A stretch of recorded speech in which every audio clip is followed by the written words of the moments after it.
This program features live coverage of an African safari and may include animal kills and carcasses. Viewer discretion is advised. Good afternoon, everyone. The rain here has finally subsided. It's slightly overcast, but at least we're not wet and soggy for the afternoon. We received a lot of rainfall last night. Big thunderstorms. But anyway, we're here. The sun may pop out, and we're going to go for a bumble. So that's that time, everyone, for your live safari through the African bush.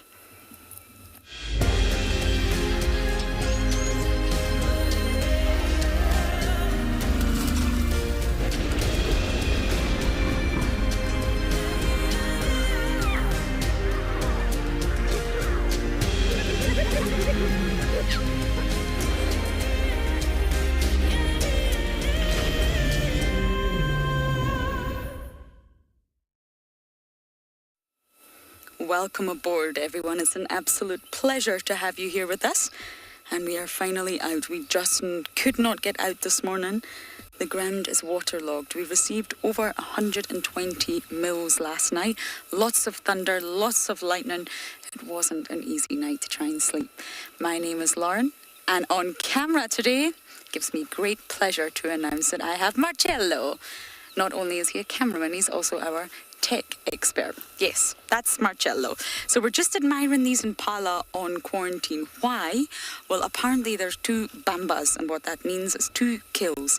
There's a kill right next to our camp. In fact, it's probably in our camp that Andrew's going to investigate.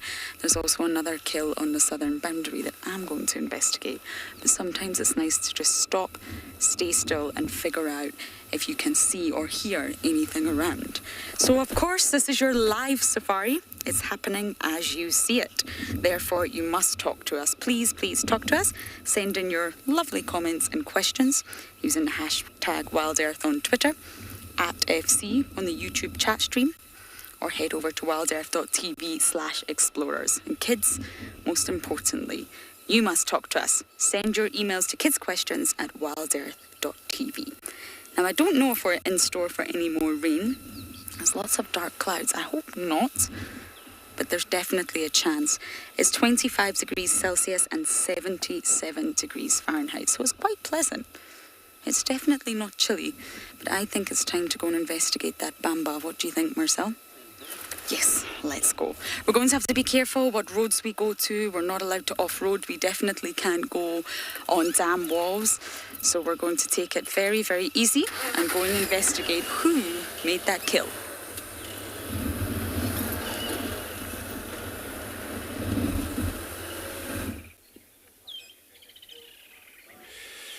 Good afternoon, good afternoon everybody. This afternoon, very cloudy still here in Djuma Game Reserve. As you can see, impala is still way off, since we can't actually off-road right now where the ground is very wet.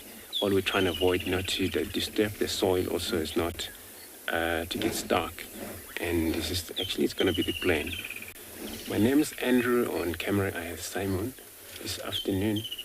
So we're planning to check on the western side of the camp here, and I know with the kill that has been discovered on top of the tree, where we think maybe it's a young impala hosted by who, we're not sure. Could be Talamba, could be, or another leopard. But it's close to the camp there. I think it's not easy for that leopard to return, even though she's around, until maybe it's dark, due to probably a lot of pollution noises and things like that from the camp.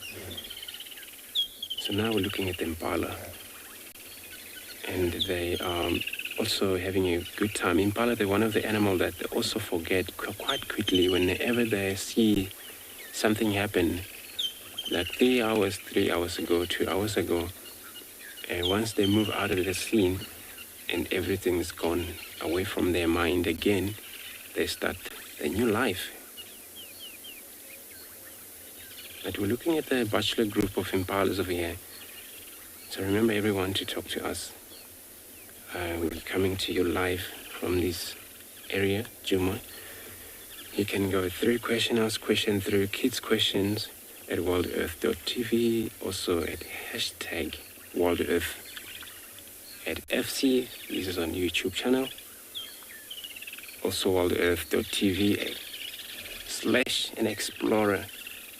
So there you're able to connect with us, able to get to know, ask any question that you'd like to know about this animal we have right there. And it looks like they're all having their good time, but they're moving now into very thick, or not actually thick, is that, we can't go any further following them there until maybe we take another road. But we'll see many of the impala because they're everywhere. So if we come across them, it's fine, we can going to see them again.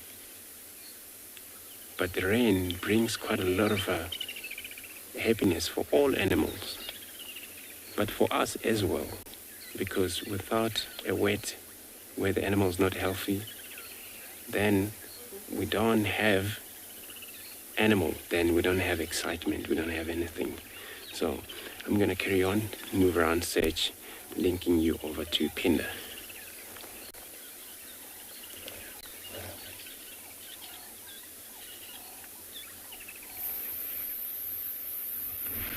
Welcome to andBeyond Phinda Private Game Reserve. As you can see, we have found a herd of buffalo that are just sneaking off to our left. You can see we've been very lucky here. We've got quite a bit of water. We've had a bit of rain here in the last few days. You can see that one walking off to the left has got a bit of mud on the top of its horns, so it's just been enjoying a really nice mud wallow. My name is Kim, and behind the camera we have Owen, and we will be with you this afternoon. Sorry about that. So this afternoon we have decided to look for some cheetah. We're going to go into an open area where they were last seen. They haven't been seen in a few days. We're going to go and see if we can find them. The mother with that one little cub, and also the female that we are trying to rewild from a shear. So this herd of buffalo have just disappeared behind the corner. As you can see, it's very, very wet over that side. So it's just oh, you can actually hear them. Listen to that. Just hear them disappearing behind the bushes there. So it's just a bit too wet for us to follow them here. We'll definitely get stuck, or at least do some damage to the road. So we're not going to try and follow them. We're going to head to those open areas and see if we can find some cheetah this afternoon. It's a really, really nice warm day. There's a light breeze out here. So hopefully some good conditions for us to be looking for some animals. And we're hoping, especially after the rains, a lot of the animals that are quite territorial, they might be out later this evening trying to re-scent mark their territories after all that rain has washed away that prominent scent. Things like rhino, leopard, anything that scent marks its territory with a prominent smell will probably be out re-scent marking on those bushes. So we're going to have a look for signs of those animals as well.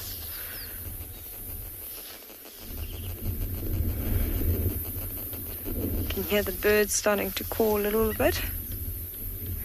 So I think that's what we're going to do. We're going to head off and we're going to send you to another live location in the meantime.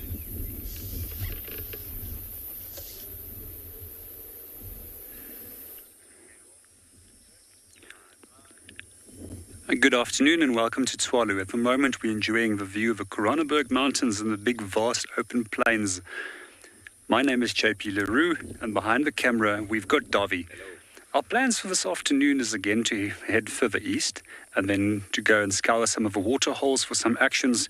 As we spoke to some of the guides this morning, there were some tracks of lions in that area.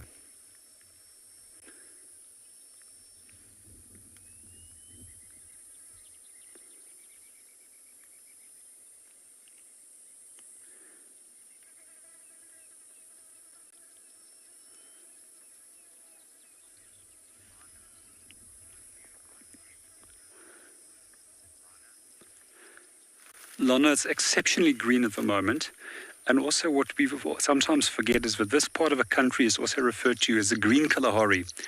And so far we've had an excessive amount of rain for this season, and we've also seen that there's a number of plant species that only will flower and start growing once there has been sufficient rain. One of these is a gemsbok cucumber, as well as summer melons, which will only occur within this area after above average rainfall. One of the other plant species that we normally find a little bit later once the rain season has come to an end is a truffle that grows under the ground. And these are often detected by very well-experienced trackers. And these also only grow once there's been sufficient rain within the Kalahari. These Kalahari truffles are also quite often used within cooking, and then recently also within certain gins where it's been infused into the gin to create a unique aroma and taste.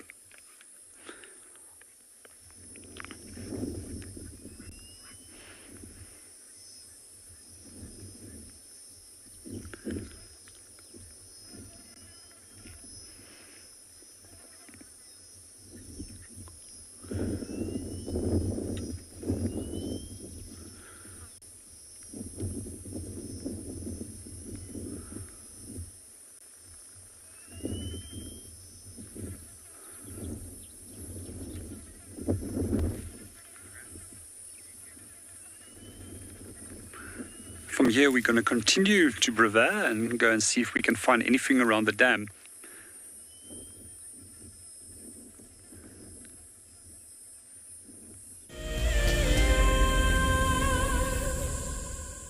Join our Explorers program so we can keep on sharing nature with the world. For a monthly subscription, you will have the opportunity to win fantastic WildEarth expeditions, have access to an animal identification app, receive weekly highlights from our shows, and much more.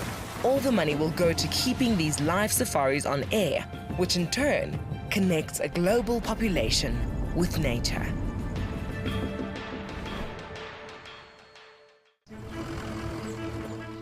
My name is Taylor McCurdy and I work for Eco Training.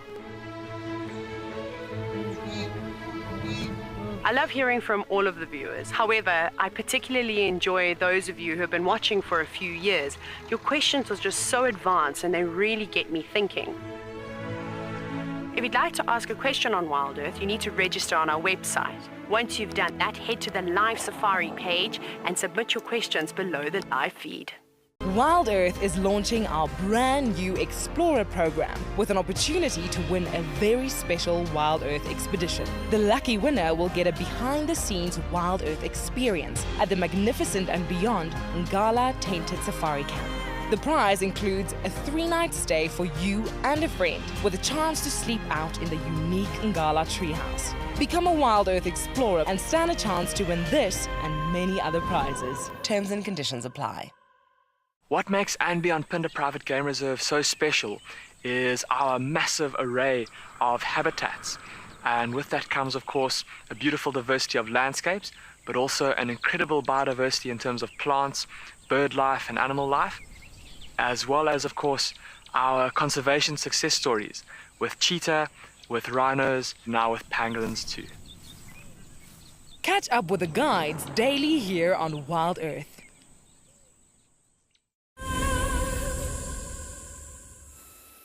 Treehouse Dam, everyone. Look how full this dam is. It's incredible. I just want to put a stick in. I'm not brave enough to walk in. Don't worry, the hippo's not here. We've done a check. But it is absolutely full. It's not quite bursting yet, but I think if we get a few more days like we did last night, or a few more nights like we did last night, this dam is going to be full. We're not allowed to go on the dam walls, but there's a chance at the other side it could burst. It's quite weak at the other side where you dip down after the wall and it can easily overflow. If it overflows, it goes into the drainage line. So it's not the end of the world, but this dam is so full. I really can't believe it. All from last night. Well over 120 mils we've received, which is absolutely phenomenal. So we're not going to go this way, I'm afraid, because we can't. We need to be very, very sensitive of the landscapes. But we are going to try and check all of our dams on the way to the Bamba site. Wow. I'm just going to try and leave that stick in there. I don't know if I stuck it in well enough, but what you have to remember is all the animals out here, from your small little critters to your, will all be used to this necessarily mean they enjoy it. Marcel and I did go out this morning to check on the mast. We actually saw some not happy. They were very, very unhappy elephants. It was quite an unpleasant night because the lightning was right above us. So not only were we getting flashes, it was also incredibly loud. And I think the elephants had just had a very bad night also. So they were not in good moods. So I think they're used to it. This is normal for thunderstorms are completely normal for the low-veld summer, and it brings the moisture that's needed to nourish the land. But whether the animals like it or not, I do not. I imagine the hippos would probably get out and walk about.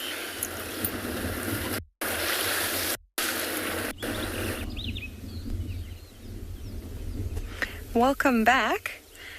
So even though some of the herd have disappeared around the corner, we managed to find some buffalo bulls on the outskirts. What's quite interesting is you can see, just based on the condition of this particular bull, he's very old, so unlikely still to be with the herd.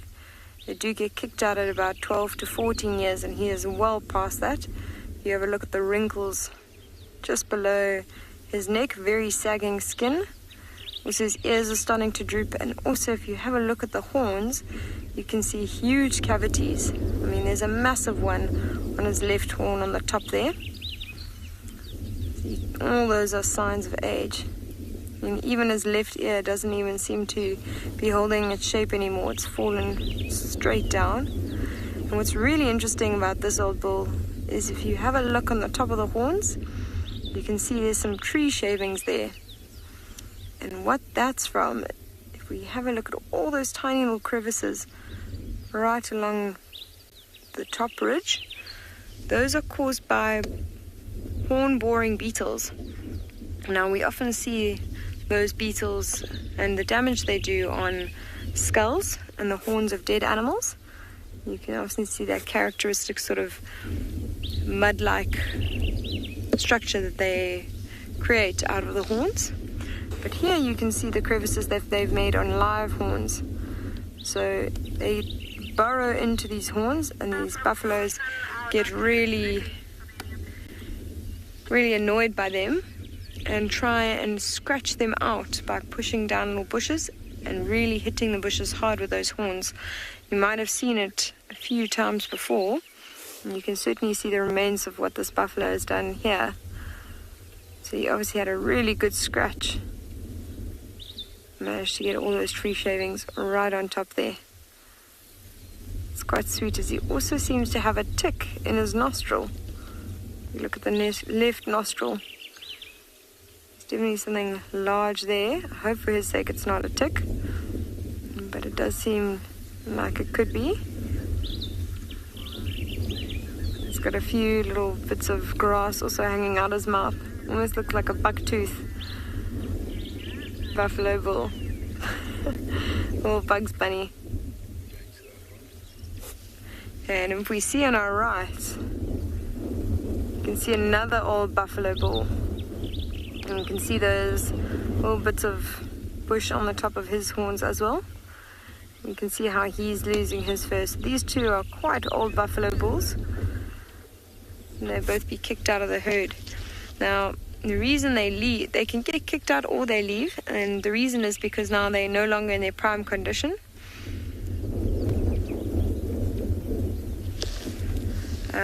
And as a result of that, they can't compete with younger, fitter males for mating rights. So they are unable to keep up with the herd. They rather either get kicked out by the younger males or they choose to leave by themselves. Now, what you'll notice is that they've got quite grumpy stares. I'm sure you've seen that. So they are known as dugger boys. And the reason is because they don't follow these herds now. They can stay in smaller areas because they're not forced to go follow far distances to find enough food for an entire herd of animals. So as they stay in one small area, they don't have to travel too much. They can feed and spend most of their time mud wallowing. And the Zulu word for mud is dugger. So because you often find them covered in mud, that's why we call them dugger boys. And they are the most grumpy animals to come across on foot. herds of buffalo are fine because they feel very protected in their herd. They feel very safe because the buffalo are one of the few animals where all the animals will actually protect one individual, not only the mother. So if one of them is taken or caught by a lion, generally the males will turn around and charge that animal down, and the herd will follow behind it. So they feel very safe and secure. Now these bulls, once they leave that protection of the herd, feel incredibly vulnerable, and as a result, much more likely to react in an aggressive manner to a threat on foot, even whether it be a human or a lion or anything. Since they have gotten a reputation for being quite grumpy and quite fearsome. I think that one might have lost its eye. Have a careful look. Its left eye, definitely its right eye is still there, but its left eye seemed to have a gaping hole. Oh no, never mind, it was just the angle. It does still have its left eye.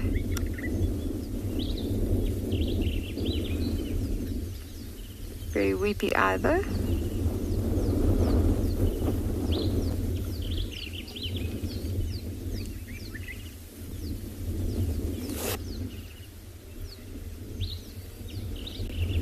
Sorry, Jared, I can't copy you on my headset. I'm not copying the questions.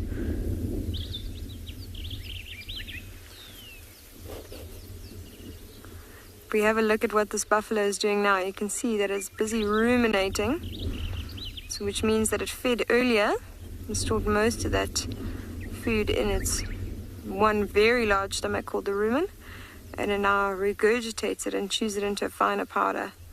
Now as you're watching, you can see that it's actually chewing in a circular motion and favoring the one side of the jaw.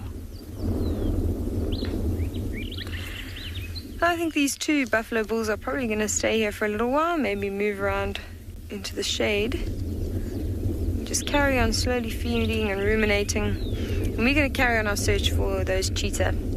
So we're going to leave them for the time being and send you to another live location.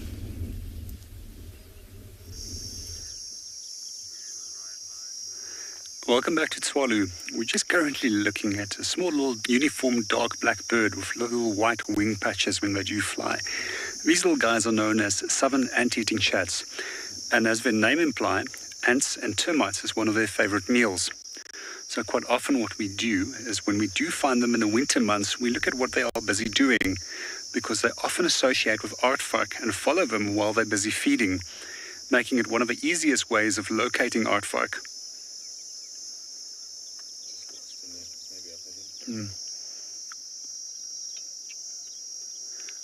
Just going to see if we can relocate them. It seems that they've flown off.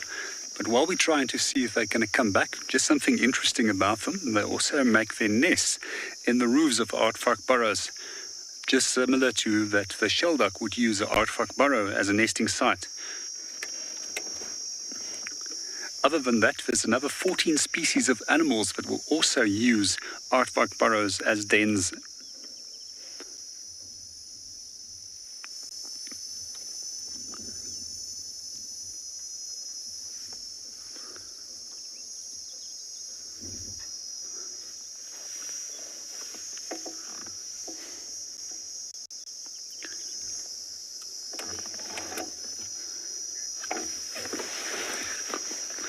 Hi Laura, just to answer your question, if they only eat ants, they also eat termites.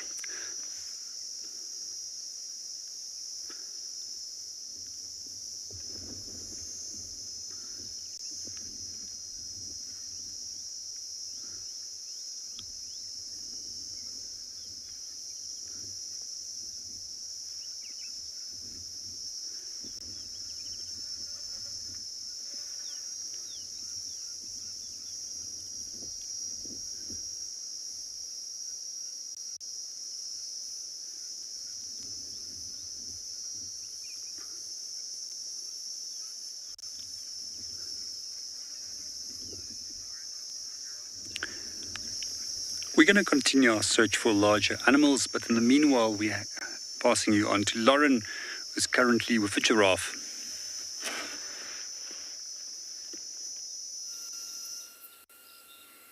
Larger animals, I have one here. a roadblock of all roadblocks. We have the tallest land mammal and the heaviest ruminant in the world in the form of a giraffe. On a southern boundary, it's actually a very, very beautiful sight to see. It's been a little while since I've seen giraffes, to be honest.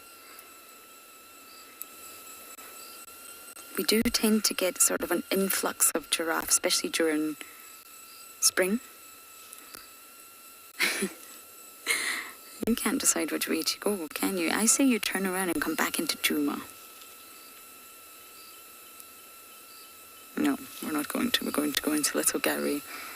But when those knob thorns start flowering, you'll find that the giraffes are everywhere. You cannot go on a bumble without seeing them. And then they tend to disappear. And that's, of course, because they're not territorial. They roam great distances. Let's see if we can catch up with this one, Marcel. Go a little bit forward. Now, just down here is the dip of the Mulwati. We always drive the Mulwati. There's a dip here, and it was overflowing this morning, completely running. The Mulwati was flowing. So I'm not sure what we're going to find now, but let's just see if we can spend a little bit longer with this giraffe. If the Mulwati is still flowing, we will absolutely share it with you all.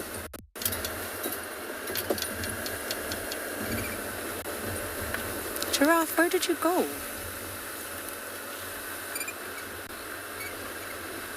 Ah, here you are.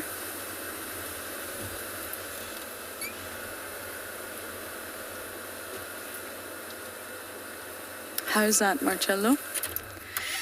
Haxon, you're asking, if I can tell their gender from their body patterns. No, not from the patterns, but you can tell the species.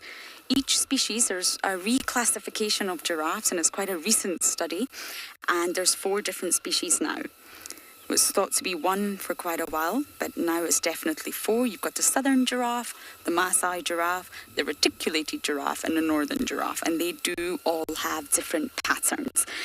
This is not great visuals, but maybe it'll pop out. So you can tell the species, but not the gender. Gender you would be able to tell from about 3 things. 1, the genitals. If you just have a look at that underside, it's really, really obvious when it's a male. And the size. Males are actually a lot bigger. They're substantially bigger. I mean, a male will weigh maximum 1,500 kilograms. And a female will come in anywhere between 700 and 900. So that's a large difference. And then the ossicones. If you look at the ossicones, females will retain those hair tufts. I can't believe this giraffe is hiding from us. And males will be bald on top because of the necking sport that they do. They will lose the hair that's on top of their ossicones. So you can tell from a variety of features, but you can't get the gender from the pattern.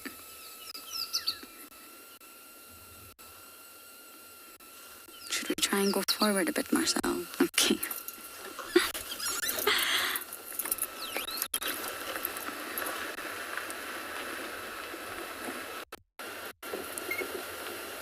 Stuff it. I'm going to come right back to your question once I can figure out how to position for this giraffe. How is that? Okay, there we go. It's probably going to move once again, but they do eat. Oh, Marcel, look what's right in front of us, another giraffe. We didn't see that one. There's another one. I think this one's a female ahead. And they do eat vegetation, trees that have thorns. So, of course, in order to do that, they have to be well equipped. They have to have protection. And they've got very, very thick lips, very long eyelashes, and horny papillae. And that protects the face from all the thorns and branches and trees and all sorts. But the tongue itself is black, and it was always a little bit confusing. Why is his tongue black? And there was all sorts of theories. Possibly it's to protect it from the sun, but actually it's melanin. There's lots of melanin in a giraffe's tongue, and it's not protecting it from the sun at all. melanin makes the tongue go very rubbery and thick, and therefore what is actually happening is that it's protecting the tongue from the vegetation. Their tongue is really, really long, 15 inches, about 45 centimeters, and it's prehensile, which means it's able to grip. So it's not like our tongue, it can actually grip, and therefore the giraffe will utilize different feeding methods. So the melanin is said to be there for protection. But the underside apparently is very, very thick, pink. So it's black on top and pink underneath. So they are protected from the thorns that they will inevitably encounter due to their feeding habits. And this is a very small female here. Females are very petite actually. They're still tall and much larger than us, but when you see them in comparison to a male, they're actually very petite. You see the black tongue? Melanin is a pigment that gives a lot of species the black color in the animal kingdom.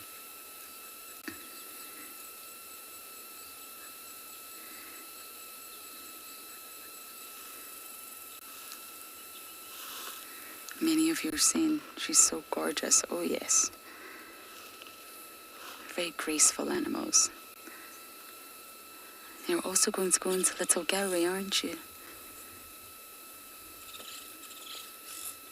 Giraffes are not territorial, and they have a very loose social structure, but they're gregarious. They like to be around their own kind. They like to be around other giraffes.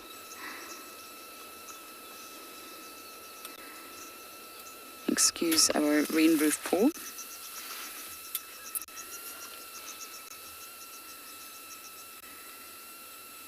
I'm really, really excited to get down into this Mulwati and see if it's still flowing. It was flowing last year. I remember Tristan, Seb and I did a dance in the Mulwati. I'll never forget it. We thought it was a great idea to take our boots off and dance in the river, and then we realised, oh, we're going to have cold, wet feet for the rest of the drive. It wasn't our smartest move, but it was a great memory, and I'm really intrigued to see if it's flowing again.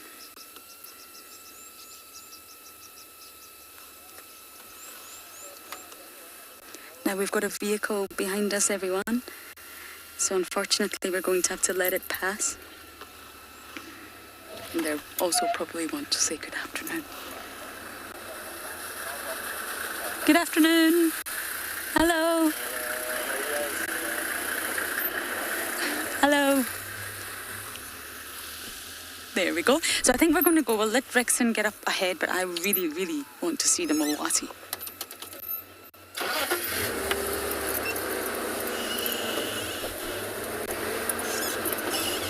Marcel saw it this morning and it was overflowing, wasn't it? But it might not be anymore. Let's see what we're in store for.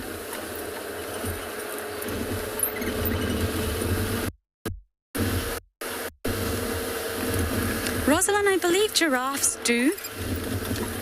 There's some reports in various different locations where giraffes have been hit by lightning. So yes, effectively, I believe they do.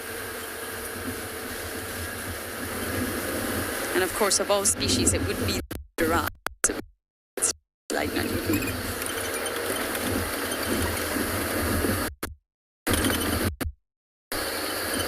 Sorry, I just want to have a good look. Apparently, Baboon Pan was overflowing as well, so we can't traverse in this property, but we definitely can admire it. Oh my goodness! Would you look at that? This used to be a very, very tiny circular pan. Tandy used to frequent this area a lot, Sabui frequents it. It's called Baboon Pan. Wow. It's completely broken over and gone way off to the right.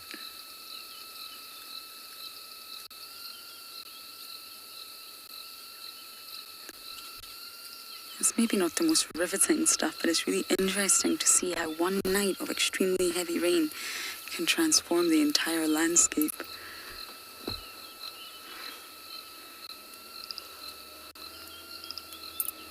Okay, shall we bumble ahead, Marcello, and see if it's overflowing.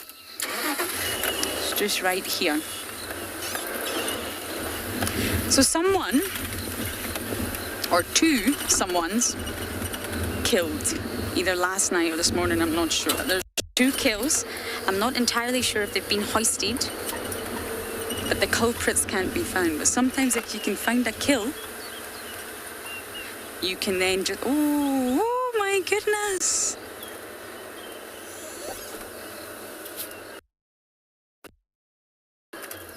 Don't think it's flowing quite as heavy as it was flowing this morning. But that is Mulwati, everyone.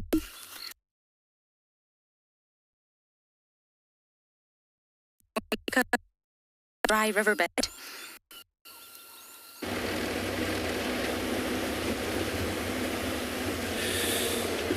Sorry about that. So we check the northern boundary, which is a Bevelusuk and a Gari.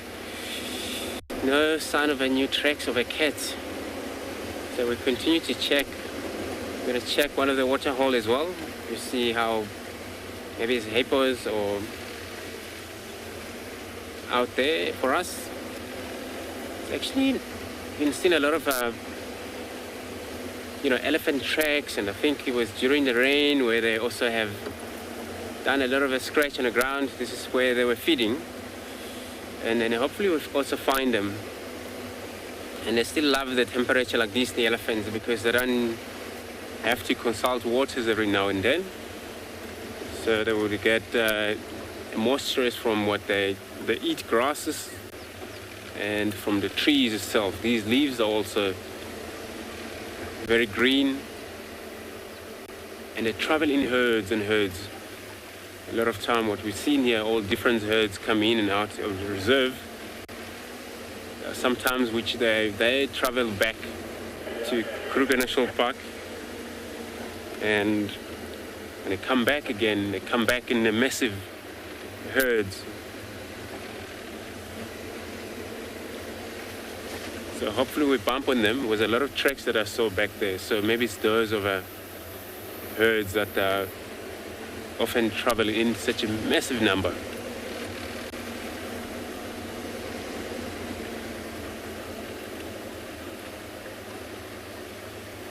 Henry, so you want to know where do leopard hide in the storm weather? If it's not a hail, just a thunder and pouring rain, most of those leopards and lions, unless if they're sitting on a kill, but if it's not, they're more active.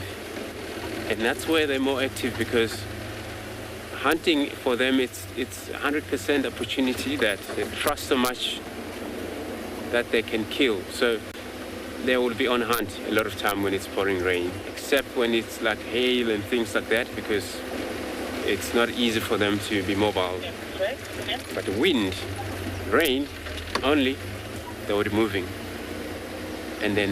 But these antelopes at night, those are the ones and they're in trouble, because they're all confused, and even they perch in an open area, they always run around because the wind makes so much of a noise.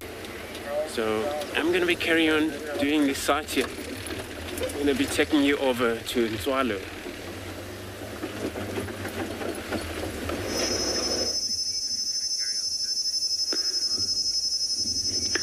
Welcome back to Tswalu. At the moment, we just took a small little walk through the veld, and we came up onto one of the interesting plant species which we do find in this area. The plant that we have over here is known as a Bushman poison bulb, in Afrikaans meaning a gifbol, which translates into a poisonous bulb. The alternative name for this species is a tumbleweed, which I will explain into a moment.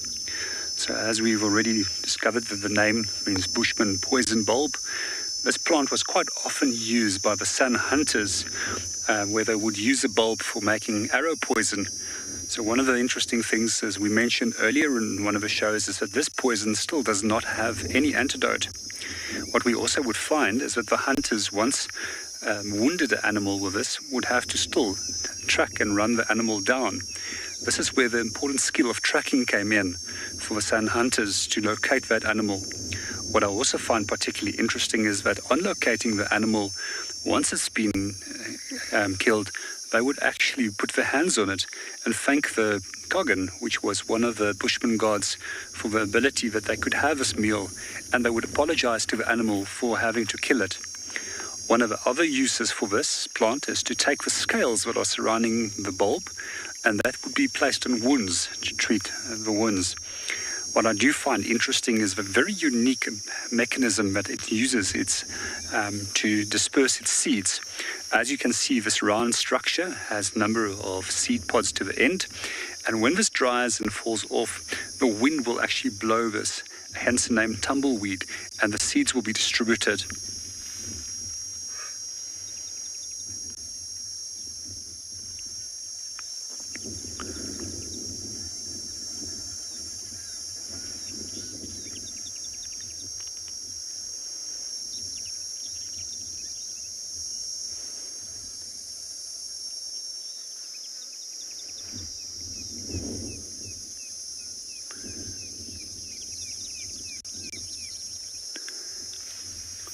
The plant can be incredibly poisonous, so it is quite used often for a range of different medicinal uses.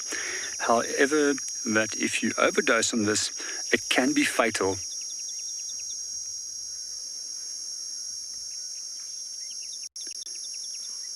So quite often when we do look at plants, and they are quite often collected by traditional healers, they will have some form of knowledge about which amounts should be appropriate in being used. I definitely would not recommend it for anybody to go and collect plants from the veld and use this for medicinal purposes. Quite often people do so, and they do get the incorrect measures and doses in, and this can be potentially fatal and lead to problems in the kidneys. We also find what's quite interesting is that a number of animal species such as Cape porcupine as well as the South African ground squirrels have the ability to feed on toxic bulbs without suffering any ill effects. However, for humans, not such a great thing to do.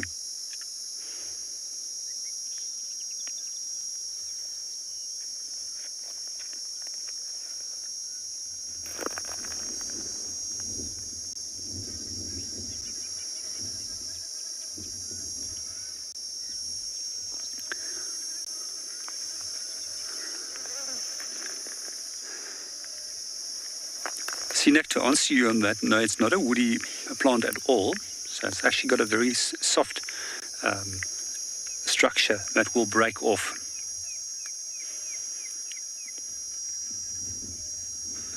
So generally when we look at woody plants, we refer to them as dicotyledons. While when we look at plants such as these that are not woody or herbaceous, as we sometimes refer to them, they tend to quite often be monocotyledons. And we can see at the base of the plant that it's got a very long leaf structure with linear leaf veining, unlike the dicotyledons, which has a network of veins on the leaf itself.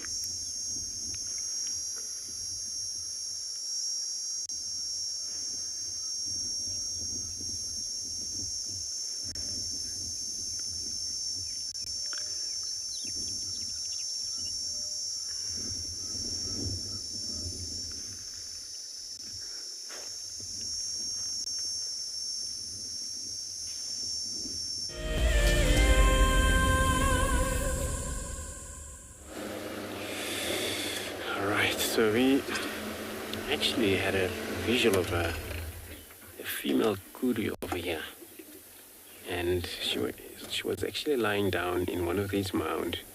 She only stood up when she saw us. But usually female Kudu, they stay in herds. But how she disappeared on the other side of the mound, maybe she'll pop out on the right hand side of the mound, and they were not sure. Hopefully she'll do that. But the Kudu, they remain in groups, especially females, which they sometimes find a number of them, about 7, maybe 12 of them together, where males all separate from them. Sometimes you find the males also a group. They're one of the animals that they're not territorial.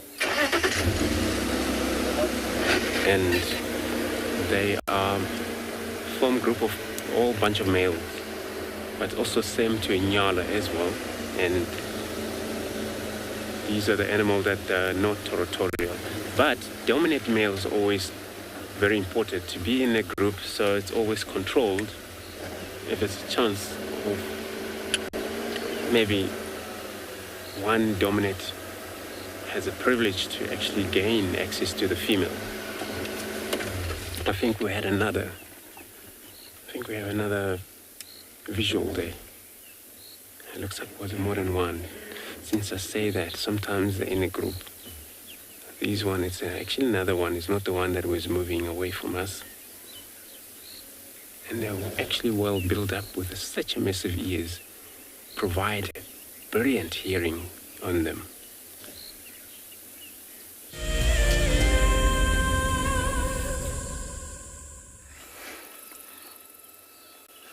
So we found the kill site.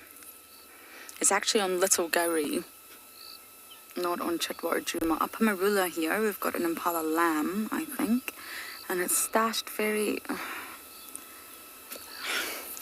It's a little bit sad how it's stashed. Rexon's behind us, and you can hear squirrels alarming. So I think, although it's not the most riveting thing to look at a tree or a kill, I think we might just sit tight here. We haven't seen a leopard in a very long time, and hope that whoever made this kill is going to come back for it. One of the vehicles that is allowed to drive on Little Gowrie went and had a look, and there's no leopard around the vicinity, but the carcass is full. There's lots of meat on it. So somebody's got to come back for that. There's a leopard in the area for sure. So I think we may just stay here for a little while. Sometimes it's worth the wait, especially when you haven't seen a leopard in a very long time. I don't know how Andrew got on with his mission, but there's definitely a kill right next to our camp as well. That always happens when there's thunderstorms. They kill next to our camp for some reason. Last year after a big storm, we had Tungana killing on the Djuma sign. You have to be very cautious. We sat on that for about 4 days. Sorry, that's incorrect. Tlalamba killed it. Tungana stole it. But it happened. Oh, everybody's coming. This road's going to be very, very busy. But I think it's just worth it.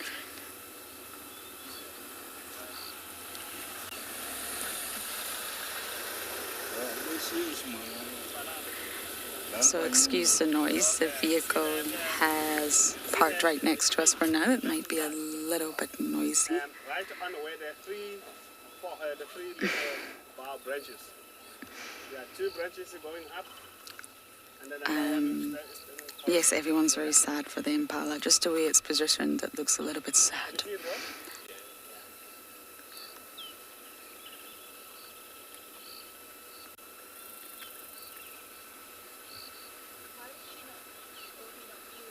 Okay, so I'm going to do my very best to just explore this area with the other vehicles, and hopefully we will see some spots soon. Yeah, maybe it's a leopard. Like Lauren there. So we're still on search as well. But I heard an elephant's trumpet around here. So I'm going to take another short grass road. Hopefully we'll find them. It didn't sound far unless if they are in a very density or river where we can't access in there. But you know, for sound, sometimes it travels so far because of the ground is wet. And for such elephants, when they make sound, you know, that especially there's kind of a trumpet sound, sounded like maybe something harassing them there. They're not happy with something. So the sound can pop out so much far. But yeah, I don't think that was far enough.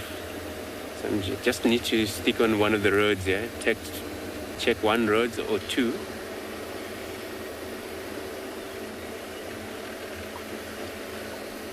If they make such noises like that, it happens sometimes. There is younger males that they already move away from the herd, but every time the exits back, which they're not allowed to, their mother turn around and warn them, but very hard when they do that. But yeah, they are one of the intelligent animals. It actually takes so much time for them to forget why they're not allowed to follow their mother anymore. As a teen, oh, we got them right in front of us. I just need to get close enough to this elephant. And I'm sure these are the ones that are making so much of noise here. So what I will do, I'll actually park these far distances and just to see what's bothering them there.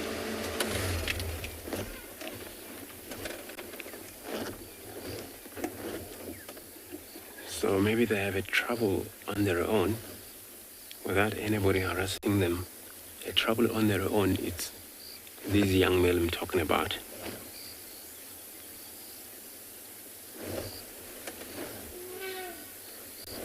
As you can hear, the trumpet sound is still coming out there.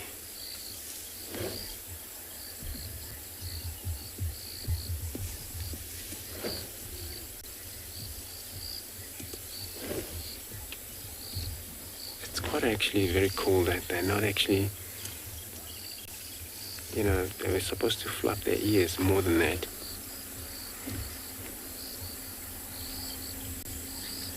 And maybe it's one of those ones that they're making so much of a sound.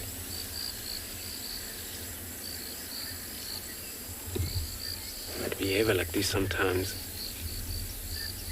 if it's a female, they run around quite a lot in and out of the area because of when they exercise on their own and they run out of the herd, move back in the herd.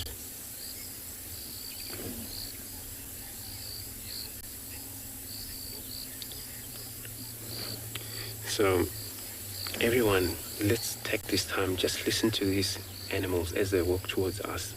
Just experience the sound of the bush as they march through towards us.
Indeed, they are very much silently. They're so very silent animals.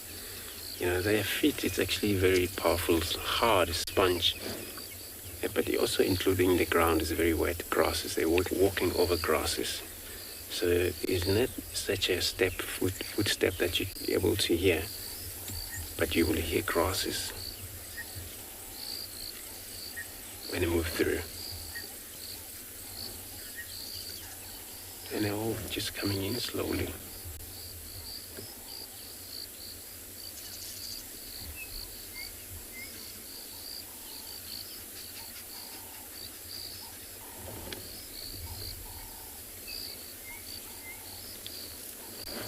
So I'm going to stay put here, see if these elephants come in slightly closer. And let's go to Tswalu.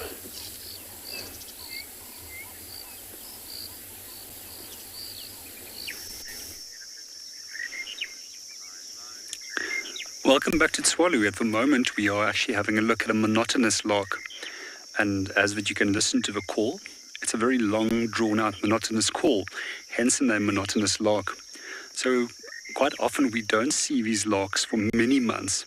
And then suddenly when there's a large amount of rain that falls into the area, then they will come into that area and come and breed.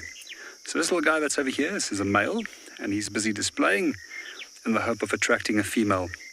So very distinct display that they have, quite often puffing out that white throat, and sometimes pendulating forward almost at a 45-degree angle and then bringing the head up and continuing doing that little call that they're producing. So generally most birders will refer to birds that are brown and uniform in coloration as little brown jobs or LBJs. However, we normally tease those. That's people that do call them LBJs as those that don't want to actually undergo the challenge of identifying them. So quite often, one of the most accurate ways of identifying little brown jobs is by actually learning their calls and then start working on the plumage pattern.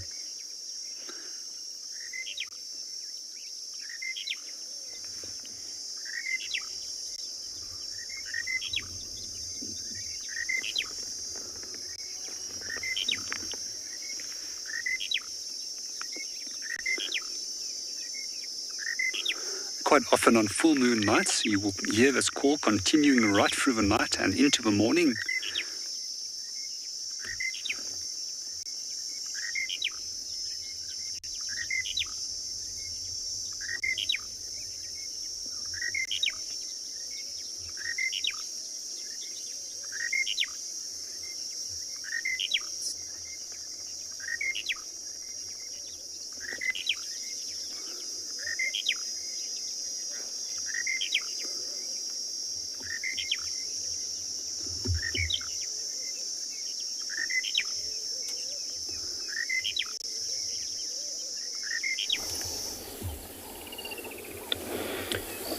Thanks, JP.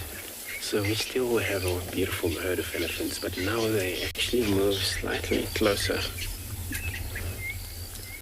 And I think they kind of like avoiding us, but walking past by on a far distance.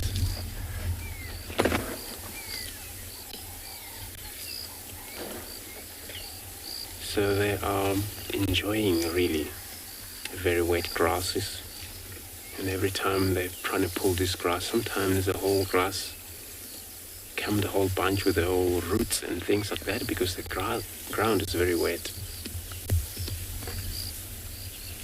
But they were able to use their skill or separate those soils and things that is not necessary to their mouth. Chop off, use these premolars they have.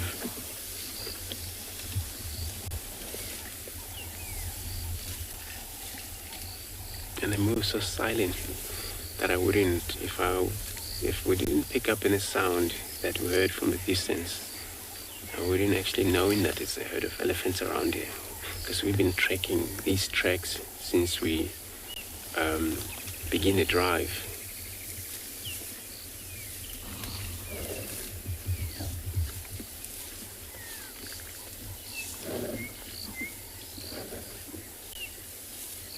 It's better when they all separate apart, they all spread around.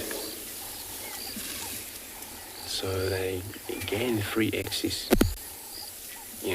They feed comfortably, not being disturbed. Here it's one of those young males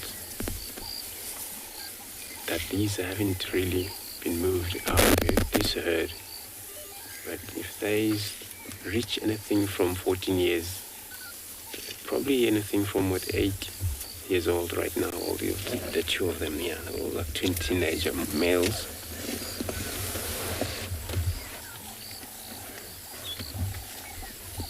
So you found it's a massive herd, because there we saw a lot of tracks, but during the course of the day when they forage and they got to spread out each group and move separately. But what happened in this group, you have a matriarch, but also you have a senior female that she assisting matriarch all the time. If that happened, separate. Each group moved different way. Two groups, one would lead by matriarch and the other one assistance, female. but she also have experience. And during the course of movement, they do a lot of also communications, able to hook up again.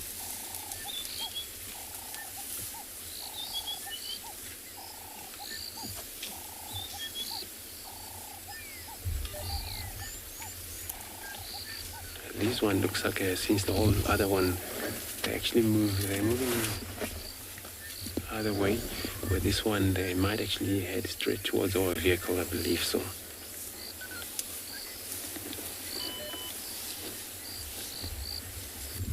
So they give birth throughout the year, elephants. There is no strictly seasonal breed on them.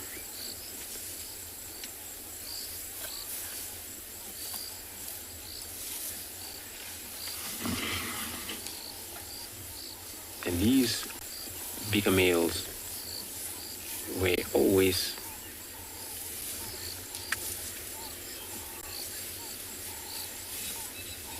when you want to know the capacity of the herd, it consists of sometimes anything from 7 to 50, possibly 60. I think 100 has been recorded in a herd, and that's the capacity of the herd. And not always you find such a big herd like that, because they need a lot of space of themselves from one another also. So whenever they join up in that group, maybe a week later they may separate it. Maybe 20 move different way also, or 30 move different way, another 20 move different way. So I'm going to try. I'm not going to turn around yet. The grass is very wet, so all the ground is wet. So I'm going to try reverse back where I just came from.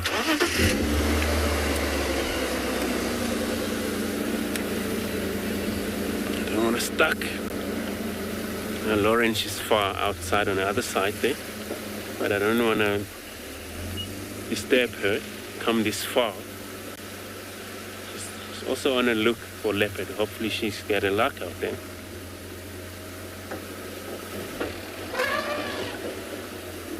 It's probably because of us reversing.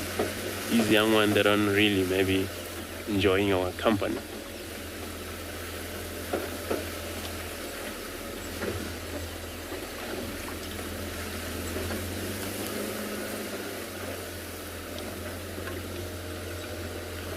So let me try to find my turn here. So I'll be sending you over to Prrivate to do their intro.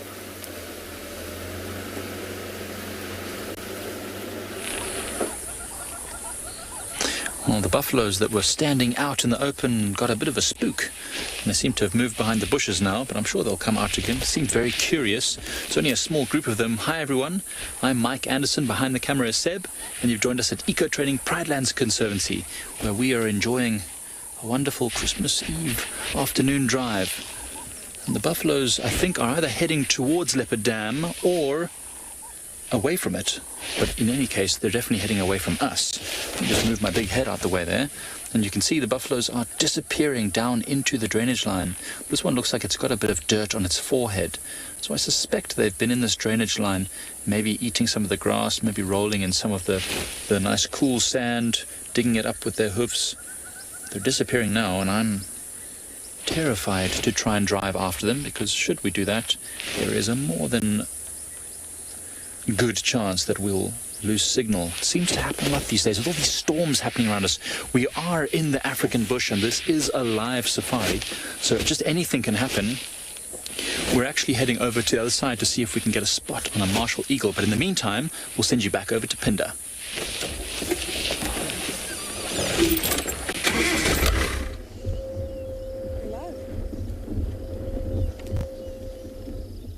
Welcome back to andBeyond Phinda Private Game Reserve. As you can see, we're sitting at a watering hole, watching some fish. Oh, you just see that spoon boy actually managed to catch a little fish there. Put your binocs with the microphone.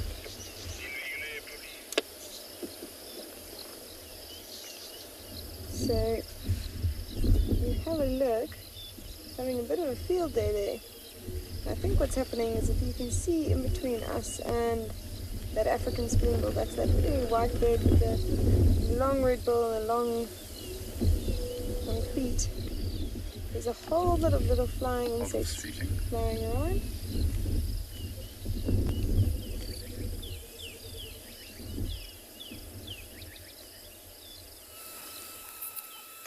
Sorry about that, everyone. Phinda's lost her voice, but they'll be right back, I am sure. Mystery number 3. Another kill. No owner, no murderer, no culprit. This day is becoming very strange. We're on Chitwa now, not far away. Oh my goodness, I got a fright there. Not far away from the other kill. But Marcel and I have just been discussing, there's definitely still a lot of meat in it. It's not as fresh as the other one looked.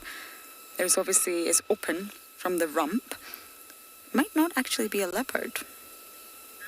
Leopards do tend to hoist if they have the time. They do tend to, and I'm talking very generally here, open from the underside, from the tummy. This one's bitten from the rump. Could also be a cheetah. There's no hyenas in the area, which is also surprising me, and because the smell is very, very strong. And this is the 3rd kill. The other kill's right next to camp. Baby impala on little Gowrie, and this female impala here.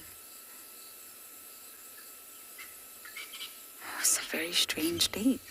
There's definitely predators in the area, so I think what we need to do is just slowly keep working the area. Working the area might not be overly exciting at first, but I think it's really, really important that we do that. I feel like Sabui and her 2 cubs could be around here, and possibly this could have been a cheetah. You get cheetahs quite often on Chitwa. And possibly the leopard scared it off. I don't know. I'm completely speculating.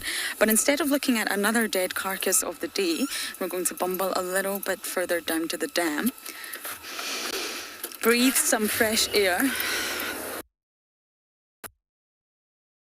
The carcass. And then we're going to come back. Keep checking and keep checking.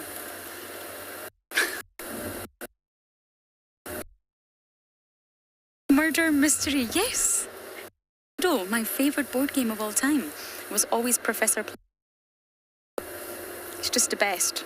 I feel like I'm in a real life game of Cluedo. What on earth is going on? We're probably not going to find the murder weapon, but murderer. Very close proximity to one another. Okay, we're going to just check out the dam for a little while and see what we can find down there. Thanks, Lauren. So we managed to reposition here. We come back to the normal road. But, as you can see how we managed to, we try and actually zoom through these bushes to be able to get access to this animal. It's very difficult actually to be able to tell what they're up to. They showed quite a lot that when we were there, that they're going to move this way. But again, they changed. I think this is due to their food, their need. Maybe the grasses or the plants in this area.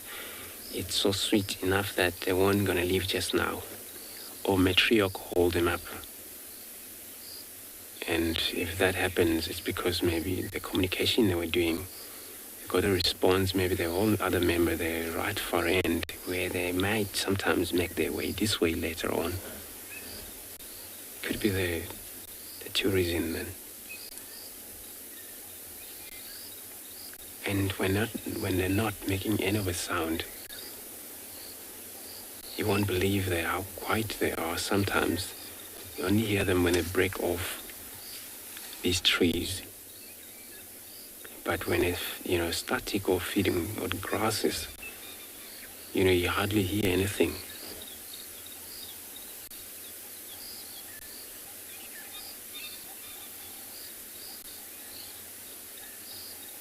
So they would now, wherever it's a puddle of water, they would really like that.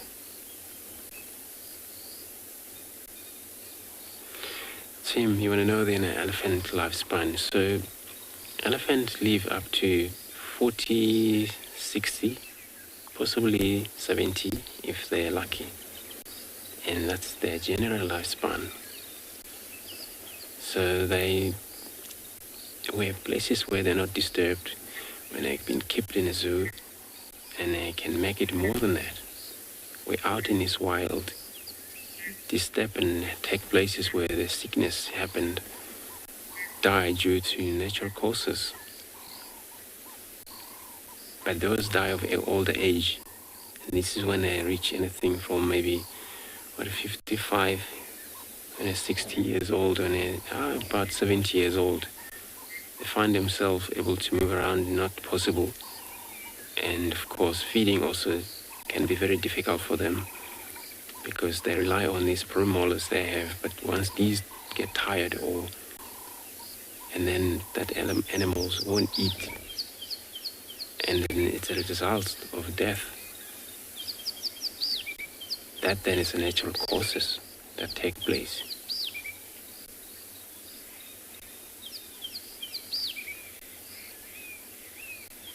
I haven't actually come across of these huge males that we often see somewhere around here, where they carry some massive tusks as they have.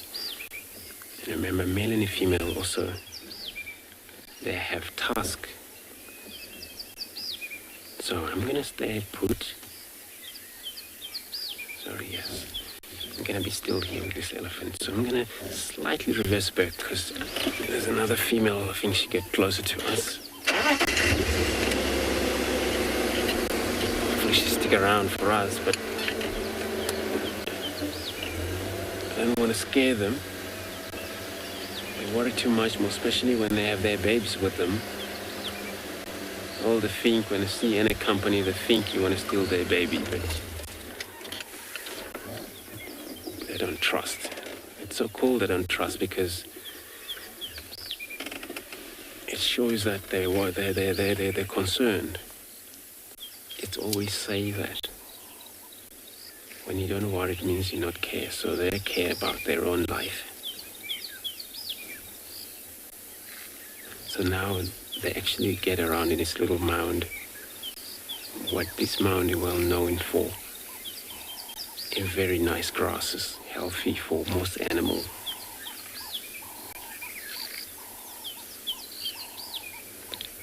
So I'm going to stay put here with these elephants, and I'm going to be sending you over Phinda.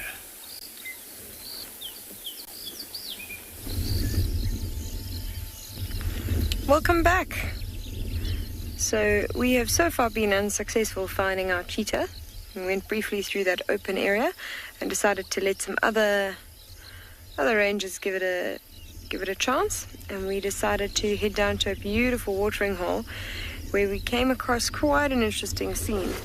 Now, as you can see, there are some beautiful birds that are landing in that dead tree, a whole bunch of them. If you listen carefully, you can hear them calling.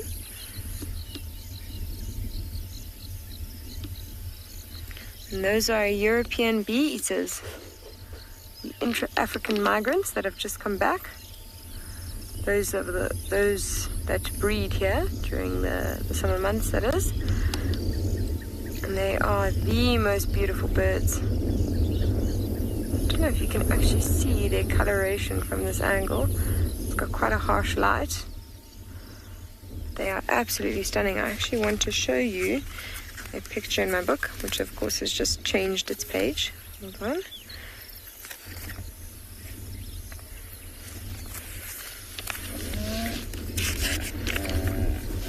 So here we have them, a European bee-eater. As you can see, they are really stunning in terms of their coloration. Got that very yellow face, beautiful blue body, and then that bronzy back, the little tinge of green. And of course, when they fly, you can see that characteristic long bill and sometimes a little trailing edge to their tail. So they often fly in flocks, and the reason they're here at the moment is because we have had so much rain. So we've had this eruption of termite alates, which is providing a huge amount of food for the birds around the area. So what's quite interesting is even if we look just in front of us on this road here,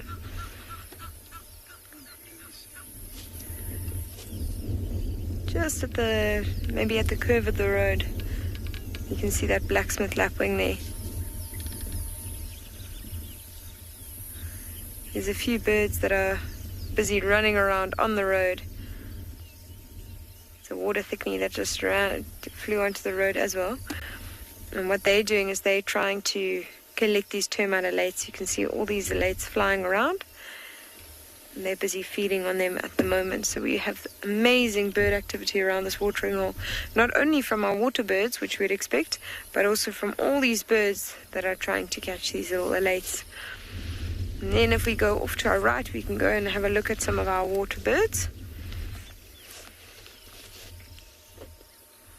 And as you can see, sitting right next to each other, side by side in that watering hole, you've got the African spoonbill on the left, which just caught a fish.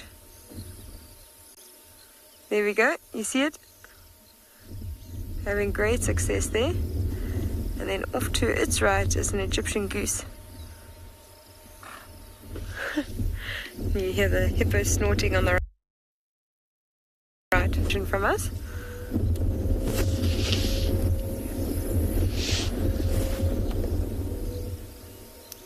So now if we have a look at that spoonbill, you can actually see it's being really successful in terms of feeding.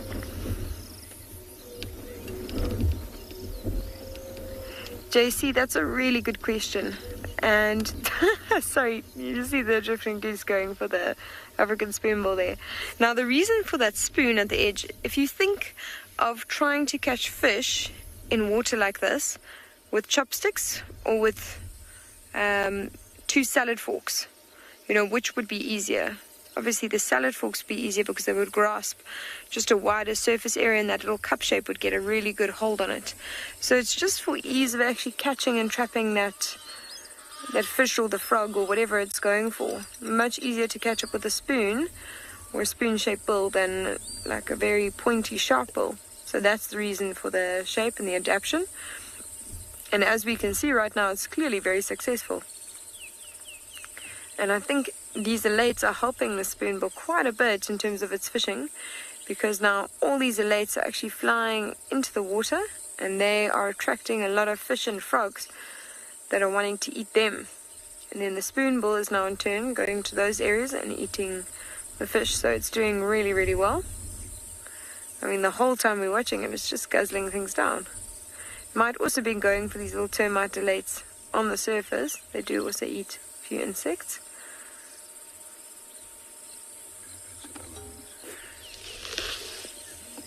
So if we're going to go off to the right, we're going to see the other 2 spoonbills that are just sitting on the bank there. You can see that their heads are tucked really nicely into their bodies. They're just having a bit of a rest at the moment. See, there's a bit of a breeze ruffling through their feathers. And we've got a blacksmith lapwing right in front of them. That's that black and grey and white bird. It's busy walking away right now.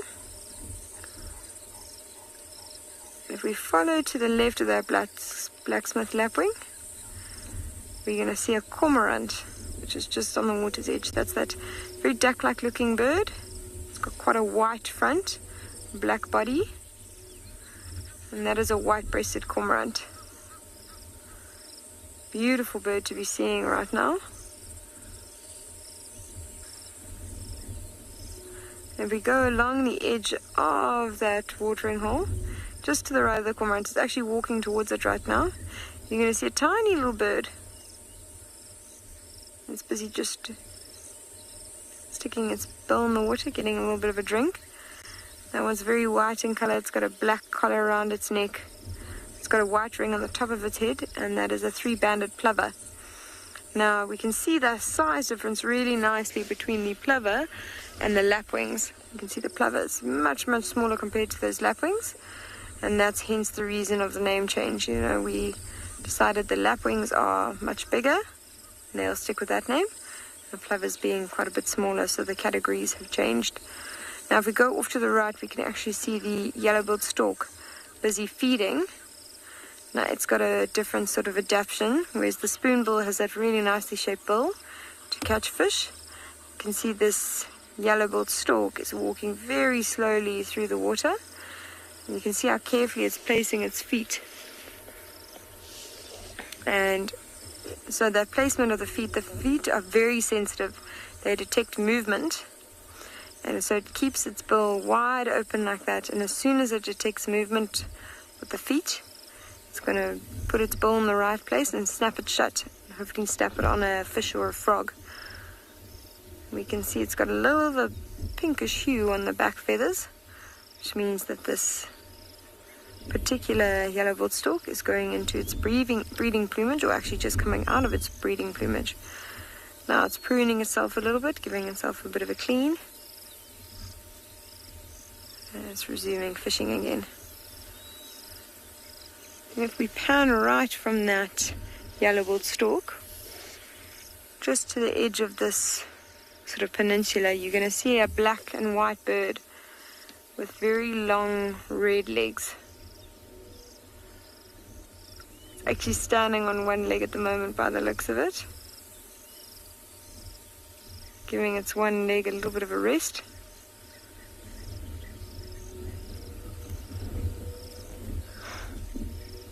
And that is a black-winged stilt.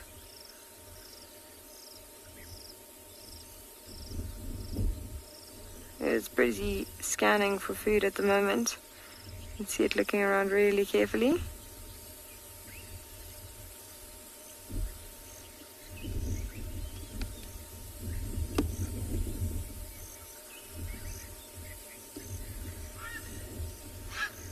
Jerome's asking if all birds open their wings where they fish, and the answer is no.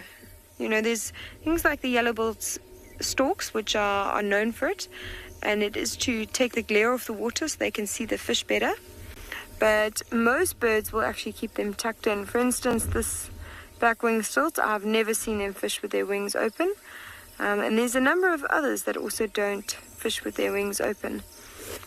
So it's mainly, you know, I think the larger birds, the ones that have got quite a bit of a height advantage, and then they can see quite far down with their wings open.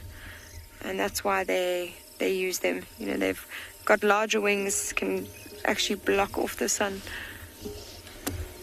I'm going to go back to these spoonbills now. The ones in the far back. You can see it's still fishing really successfully. I think it just caught another one.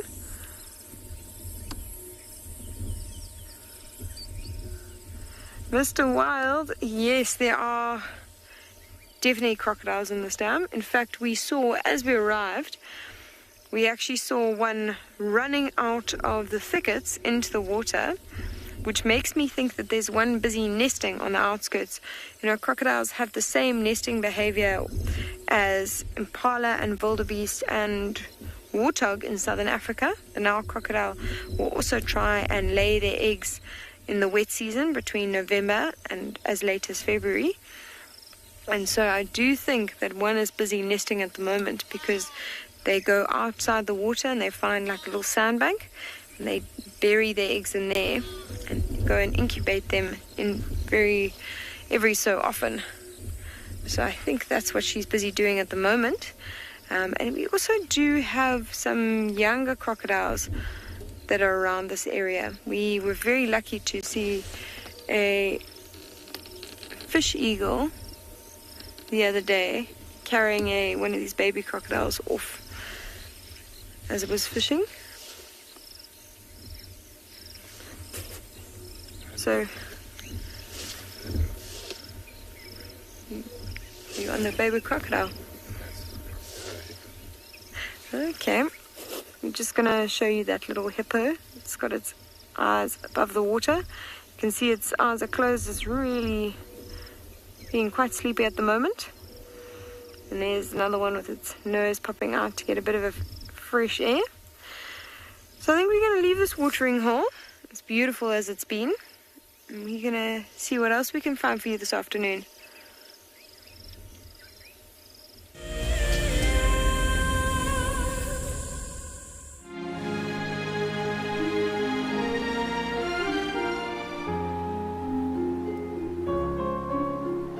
You are cheeky. That was a brave decision. Amber Eyes is... Oh. That is so magic. That was absolutely wonderful. Amber Eyes just gave that cub an enormous hug. Expect the unexpected here on WildEarth daily. An ever-increasing part of the global population is losing its connection with nature. WildEarth is here to reduce people's stress and anxiety, allowing you to escape into nature even just for a few hours a day. However, WildEarth is expensive to run, and we need help from you to keep this ship going. WildEarth Explorers gives you the opportunity to be part of a program that supports the sharing of nature with the world. This is Rusty. He's my favorite vehicle, and we've been through all the good times here in the bush. Now, if you feel a connection to Djuma Game Reserve like I do, then we have a fantastic opportunity for you. You can have your name engraved on a brushed metal plaque just like this one, and we will attach it to Rusty so you can always be with us on safari in spirit. We will even send you a digital photograph once your plaque is mounted on Rusty. Spaces are limited, so grab your spot now. Why is the Mara special? It's one of the only few places that you can find the annual wildebeest migration. I will still go for the lion. The main reason is a sign of royalty, leadership in my tribe, and apart from that, over here, it is feared by all but loved by everyone. Catch up with the guides daily here on WildEarth.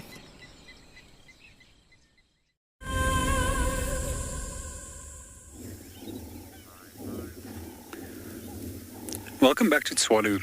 So we're back at Prrivate Dam again, and we suspected that we could eventually get the tracks of lion in this area. After that, another guide informed us there was tracks from the north into a southerly direction. And as we got here, we managed to find quite a large number of tracks where they were drinking. So we were here yesterday, and as we followed the tracks away from the water, we actually determined where they were actually lying up. So these again are a group of lions from a few days ago. There we can see again the 3 lobes at the back of a foot, 1, 2, 3, 4 toes, and the lack of nails. So as we follow these tracks, they were heading a little bit further up. And here we can see where they were actually lying down.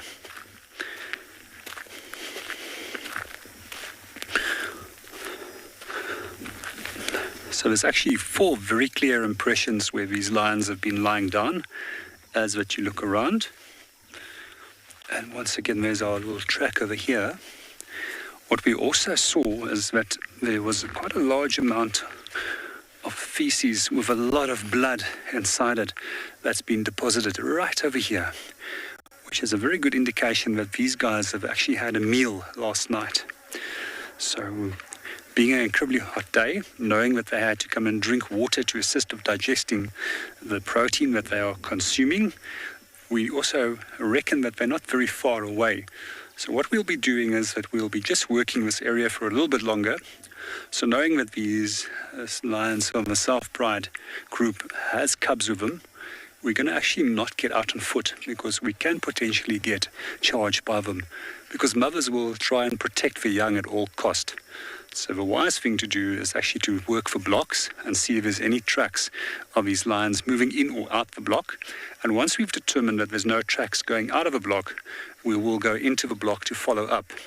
So the reason why we don't directly drive into a block is just purely out of a conservation ethic to prevent unnecessary trampling with a vehicle as that we go over vegetation and potentially can harming small little animals and insects.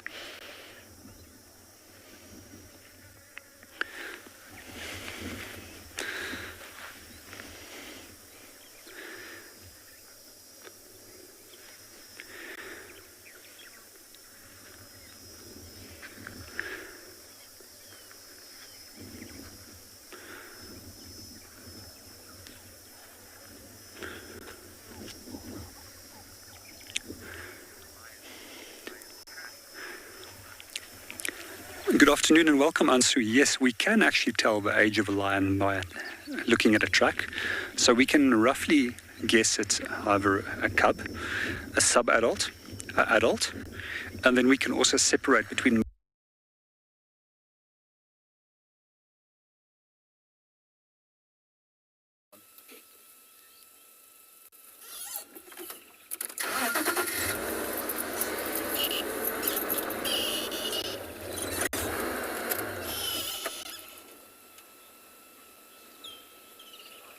Apologies about that. You're back with us, and luckily we have some very cute bottoms. We have a mama warthog and 3 babies. Very alert.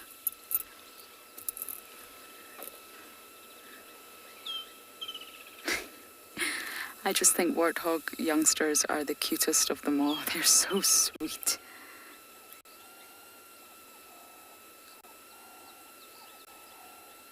They're actually walking straight in the direction of the female impala kill. We've done a little loop around Chitwa, not that I expected to bump into someone, but there's definitely predators, and I use the plural here, in the area. So we're just going to continue to loop and loop and loop, see what else we can find along the way, see if we can get any closer to these warthogs, but I'm not entirely banking on it. I spent a lot of time with the common warthog in Ethiopia. You get the common in the desert. And they're very relaxed. You can walk right up to them. They have no, very, very relaxed to humans on foot. But the warthogs out here are not, and it's completely understandable why. There is a threat around every corner. Now, it's not humans, but still, every corner there's a threat.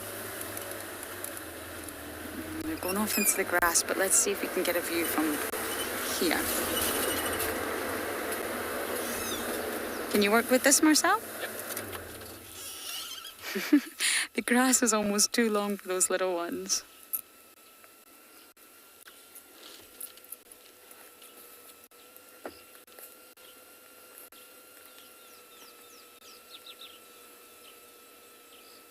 The fact that they are short, now they're not exactly small, they've got a lot of meat on them. They're very muscular animals. But the fact that they're short, they can actually hide in the vegetation, at least in summer. And summer's providing us with a lot of challenges when it comes to finding the animals right now.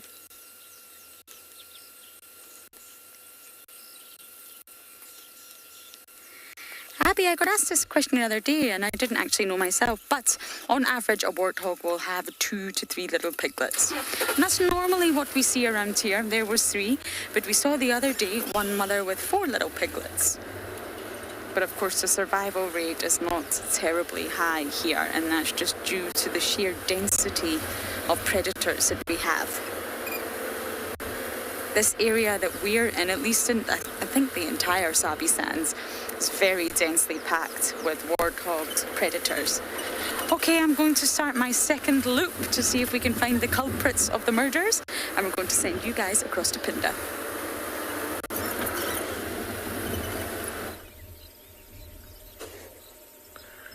Welcome back. So we decided to actually stick around. Oh, watch this. There was some pied kingfishers coming to the area, but they didn't actually fly over where I thought they were going to fly over. And we decided to stay here for a little while. As you can see, we've got an African spoonbill that's busy fishing with quite a bit of intent. Look at it flying its bill straight through that water.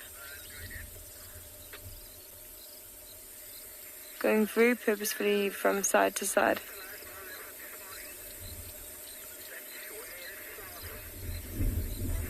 Phew. That is unbelievable. Going really quickly from side to side. You almost feel like it's going to crick a neck muscle just now. If you compare it to that yellow-billed stork that's busy fishing a little bit slower to the left, you can see 2 quite different, drastically different strategies. The yellow-billed stork seems to be going for making sure if there is a fish or a frog in that area, he does not miss it. He makes sure that he covers the area slowly but carefully. And that spoonbill seem to be going for covering more ground. hoping to happen across a fish or a frog just by startling it, by getting there as quickly as possible. You can see there's the black-winged stilt now between them. You can hear that greenback Camaroptera in the distance, that very loud clicking sound. Tick, tick, tick, tick. And there's the Egyptian geese flying over now.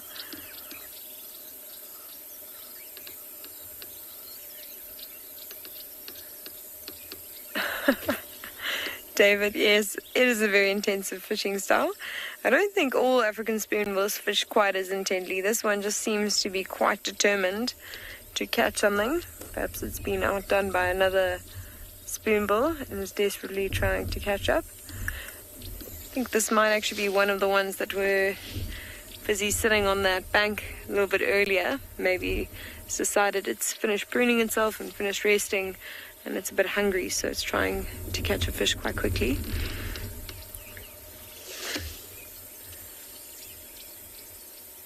It's a really beautiful, peaceful scene here. And it's wonderful to see that the watering hole has filled up a little bit. And all the signs of life that brings. We always get quite a bit of sign of life around this watering hole because there is so little water at Phinda at the moment. So you do see a lot of animals attracted to the watering holes, a lot of bird life. As you can see, we're getting less animals at the moment because of all that wonderful, glorious rain that we've had recently. There's a lot of puddles around so the animals can make do with other sources. There's a crocodile that's popped up just on the right there.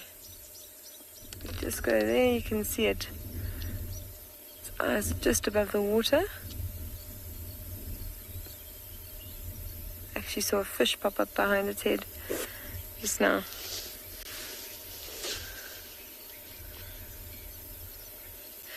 Hannah, that is a really interesting question, and I can't tell you the exact number. I think it's very difficult to actually figure out how often crocodiles feed. They don't feed very often. They are incredibly good at regulating their energy consumption. So they don't produce their own heat. They're cold-blooded, so they walk out of the water and let the sun heat them. And then if they get too hot, they actually open their mouths to get the cool breeze in, to cool their body rate, so they use less energy there. They also can slow their heart rate to about 5 beats per minute, which is a very low energy consumption. And even when you see them moving, you see every move is slow and delicate, nothing's rushed. So they don't need a whole lot of energy to get them through the year. In fact, the crocs in the Masai Mara feed about once a year. That being said, crocodiles do feed on birds when they get an opportunity, and I have certainly seen it where we've been sitting bird watching some white-breasted cormorants swimming across the water, and next thing one's just pulled down by a crocodile. Now, they do have a really interesting relationship with birds in that they will feed on birds when birds are swimming inside the water, but when crocodiles are lying outside of the water, they won't actually try and eat the birds. And the reason behind that is, I'm sure you've seen those pictures with crocodiles lying with their mouths wide open and birds actually standing inside the mouth and the crocodiles doing nothing. And the reason for that is that birds pick out the little bits of meat or debris that are left behind crocodiles' teeth, which obviously help clean their teeth and keep away infection. And in return, the crocodile will not eat that bird. So it's a sort of a mutual understanding when they're outside of water that they don't feed on birds.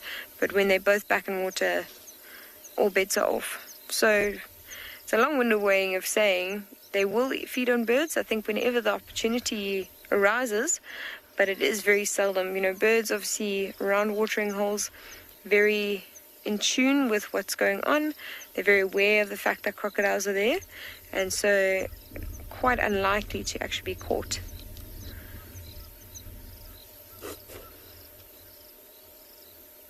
There's nothing like the sounds of the bird life around a watering hole. So we are going to see what else we can find this afternoon, but we're going to send you over to Pridelands and see what they have in store for you there.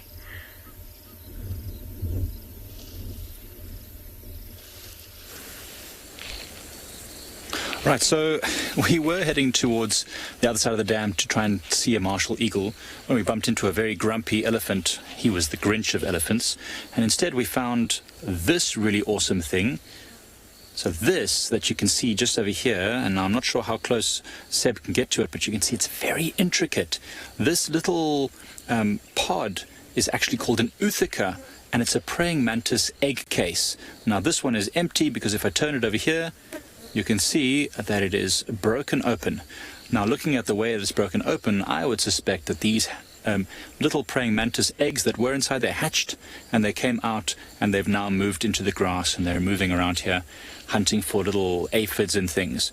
But what's super interesting is that look how intricate that is. So once the praying mantis female has laid her eggs, she uses another special type of gland to release the substance, which has got a very similar texture to polystyrene. It's very light, but it's quite hard, and it protects the eggs from any unwanted predators. Now, it's not an easy thing to spot unless you know what you're looking for, so you just got to look for these things, but they come in all sorts of different shapes. This is a very specific one, and I can't remember exactly which mantis makes this exact one, but you'll see them in all sorts of different shapes, and they all have the same function, pretty similar to the foam nest frogs nests that you see close to the water holes.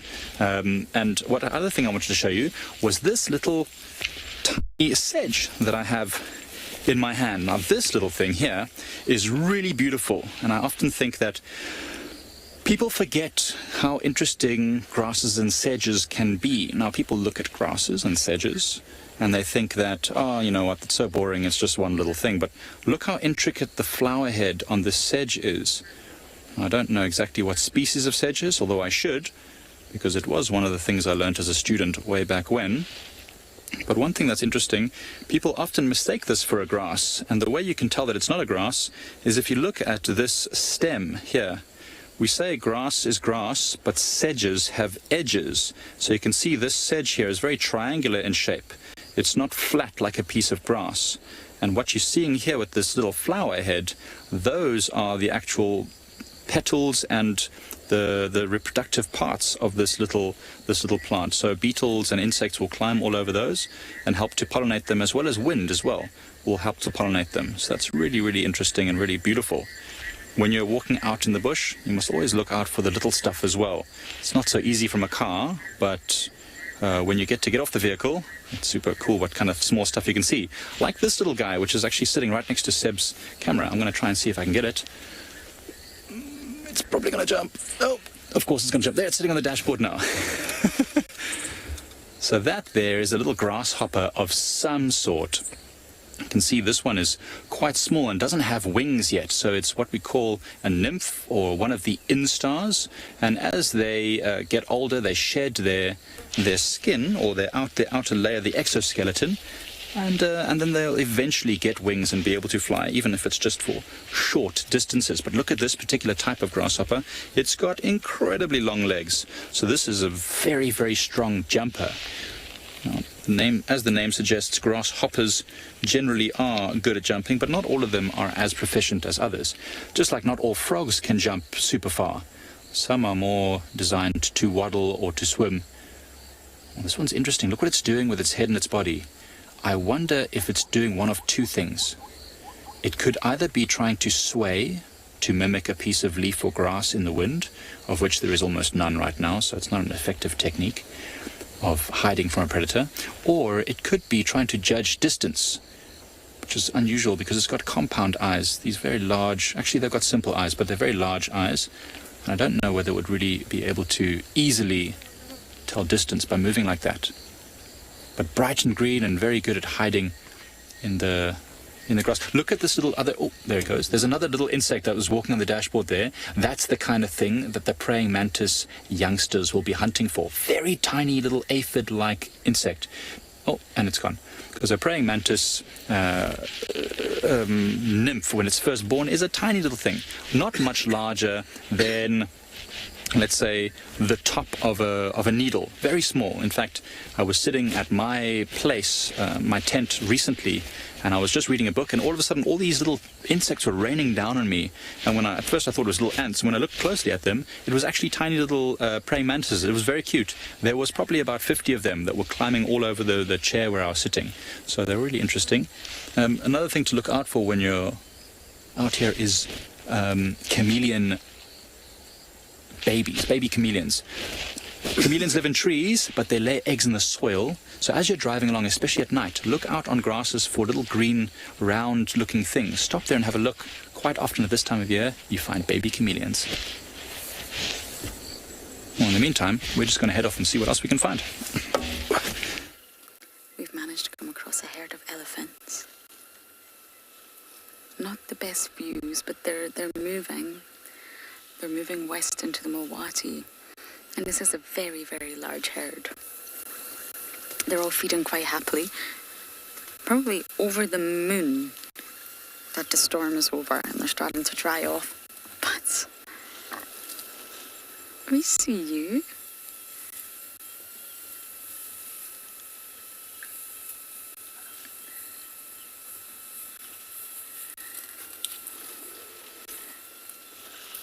It's nice and cool.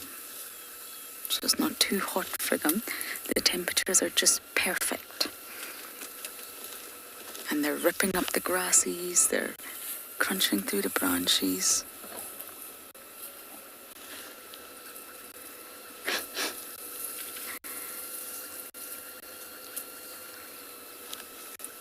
Now when elephants sort of debark or ring bark the trees, they're trying to get to the cambium layer. And the cambium layer is a specific... I'm just going to walk really close to the car, bear with me.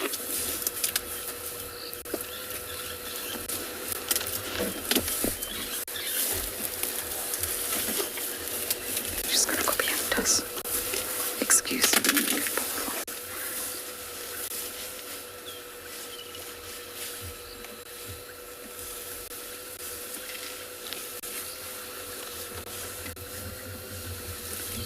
She just wanted to go behind us. There's other ones coming here, Marcel. One's going to come in front of the car. So yeah, the cambium layer is basically a specific layer on the inner part of the tree, inside, underneath the dead bark, which is what we see, which is visible. And it's in charge of making new cells. Hello.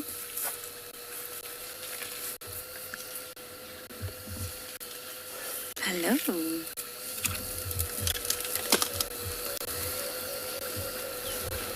You're just having a big smell of us. Oh, okay. We must smell good today. We're attracting all the attention.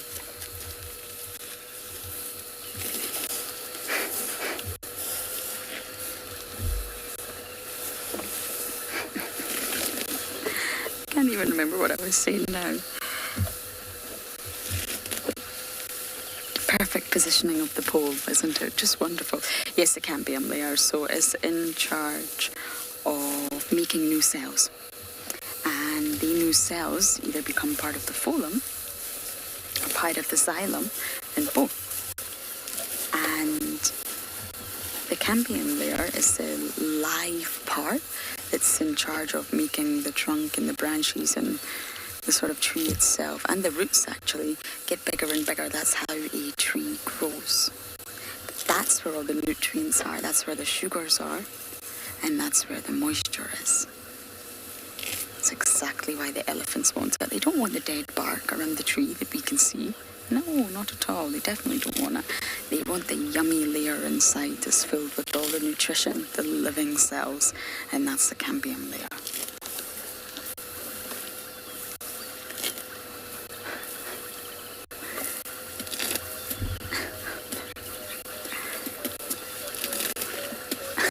There's going to be any grass left after this.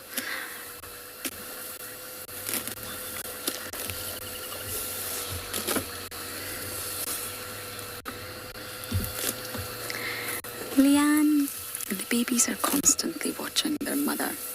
Constantly. Marcel, that female almost just took down that tree over there. Huh. And they learn a lot by observation. So they will do as mum does. And as a youngster, you'll watch them really try and attempt things, but they're a little bit uncoordinated. It takes them a while to learn how to be really coordinated with all their muscles when they walk or when they run. Very small elephants will stumble, they'll trip, they'll get everything all wrong, and especially with their trunk. They can't use their trunk straight away. It's like children, human children, trying to learn how to write. It's not automatic. You're not born with that skill. You have to learn how to do it. It's exactly the same. And therefore, they have to learn how to use their trunk. And that's probably what they would use to break trees. So it takes normally up to 2 years to really know how to use your trunk. Now, a human body only contains about 639 muscles. Which is not a lot when you compare it to an elephant's trunk. An elephant's trunk contains over 40,000 muscles, which are divided into as many as 150,000 units. So you're only just starting to get an idea of how intricate that appendage really is.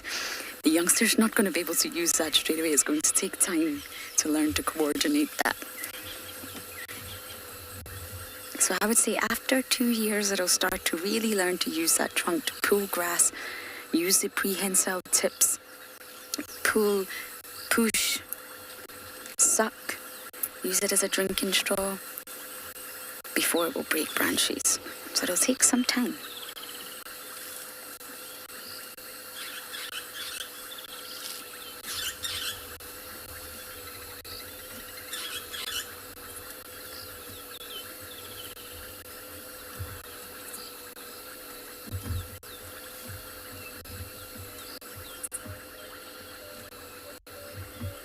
The trunk is almost like a nose and a tongue fused together, if you like.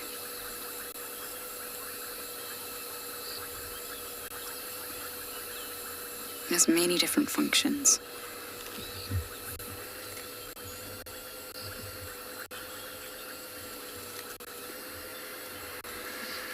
Oh, Jerome, they're one of the most social creatures, absolutely. But then so are lions, so are wild dogs. Wild dogs borderline altruism. The way they behave for their pack, it's all about the pack. They do everything for the pack, and we had the most incredible sighting of wild dogs at Chitwa, actually, where we watched the adult go hunt, kill an impala, then dab its nose, get covered in blood, then leave the impala, quickly run, get the puppies, let the puppies smell the blood. All the puppies knew there was a dinner somewhere. They followed the adult, and all the adults just circled the puppies and let them eat first. It's incredibly social in a wild dog pack. Even a hyena clan, it's very social in a different way. Why does everyone want to come to our car today?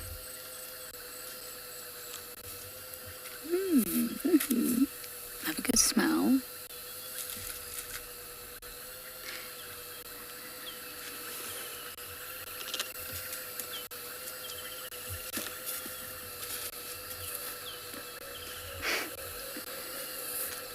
It's all just a youngster. It's very curious. Dolphins are social. Many species of reef fish are very social, especially when they swim in shoals or schools. They both have different definitions. Some insects can be social. Look at termites. They're one of the most social species on the planet. Ants, bees. So elephants are definitely social, Jerome, for sure, but I think it would be silly to think that they're one of the only social animals. Marcella, I think it's you. I think they're all smelling you. I'm only teasing. Marcel smells absolutely fine.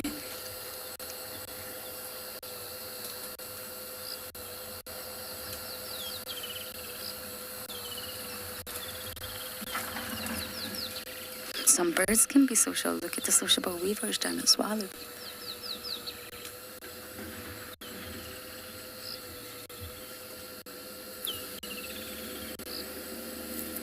lavender. You're saying it's wonderful. Wonderful to be surrounded by ellies. Yes.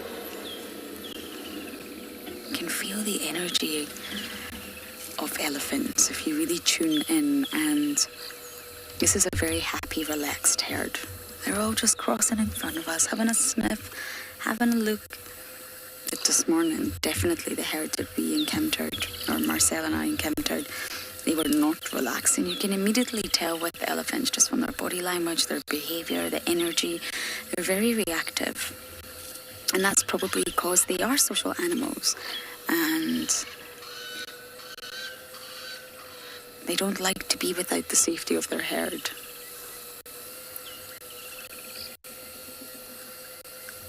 They'll react to smells, they'll react to sounds, they'll react to things they see, things they feel.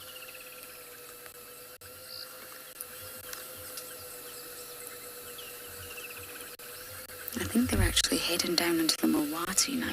We maybe can go the long way around and get a better view of them. I don't think going into the Mawati today is a very good idea. Okay, I'm going to do one more U-turn to have a look for this predator, and then we'll try and get a better view of these elephants for you. But for now, you guys are going to head down to Tswalu. They didn't say anything. Yeah, they're asking for a link. Cool. Welcome back to Tswalu. Currently looking at a small group of Kudu. A group which we are viewing is consisting of females as well as a number of young males. So we've just managed to locate them after almost tracking.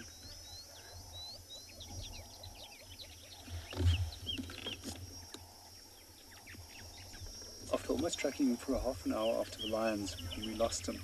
So in the meanwhile, we decided to make a quick stop up here, view these animals, and then from there on move on again to see if we can find them. So Kudu is one of our largest species of antelope. It's sometimes classified as the second largest in terms of weight.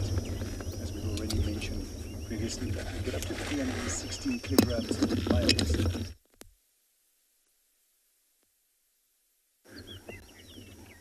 Sorry, JP, I just had an issue with your audio, so if you can just say that again.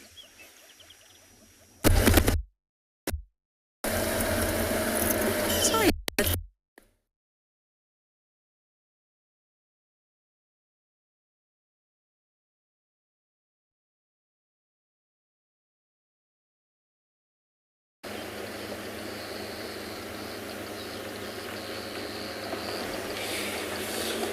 Sorry about that. So we have left our herd of elephants searching for possible cats. I know this afternoon, I think since this rain has been, I think most cats have been on a hunt so much. Since it's been actually 3 killed that it's been discovered, and then there's no cats on all of those 3 kills. So, but it happens that, especially when they have a lot of chances to carry on a hunt, it happens sometimes they kill at a time, maybe 3 at a time, and then she may maybe spend a lot more time with one kill than the others. And that is actually why you see a lot of these kills have been abandoned. And these of cats been returned to those kills. And I'm not sure, but those one close to that camp may happen maybe if it's a Talamba. She'll return back to that kill. So we're going to check that later on there. So let me send you over to Tswalu.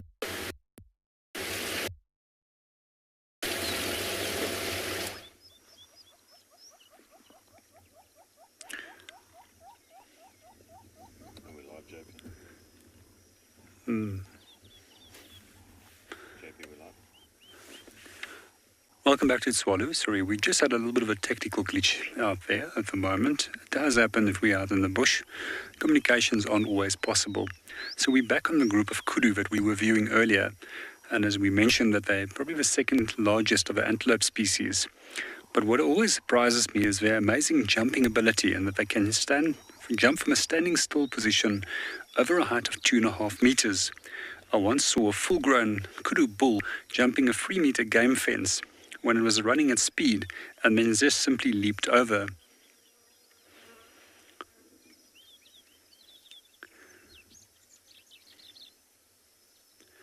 Kudus are predominantly leaf eaters, and we'll often see them browsing on trees. So one of the things that they found in the 80s during a drought period in South Africa was that a large amount of these kudus were actually starving from hunger. They couldn't understand because they were constantly eating and the stomachs were full. It was then discovered that plants can give off large amounts of tannin, and that the tannin often binds the cellulosis in the stomach, which prevents them from digesting the food, and basically they starve with a full stomach. Another interesting study that came from that was that they actually discovered that kudu often feed into the direction of a wind, not only to detect predators, but to slow down plants from warning other plants that they are being browsed. So what happens is that one plant that is being browsed on, especially in terms of acacias, will then immediately warn the next plant, and then from there the whole group of plants within that area will raise their tannin levels, making themselves unpalatable and forcing the animals to go and feed elsewhere. So generally when we do find kudu, they always infect bushes, as mentioned previously. Horns can be a potential hindrance when you're in a thick wooded area. Therefore the females don't have any horns. So what they do is they simply rely on freezing, that is meaning standing still, and using their cryptic colorations to blend in with their environment. You'll also notice that kudu has got incredibly large ears, which makes them very effective at detecting potential threats.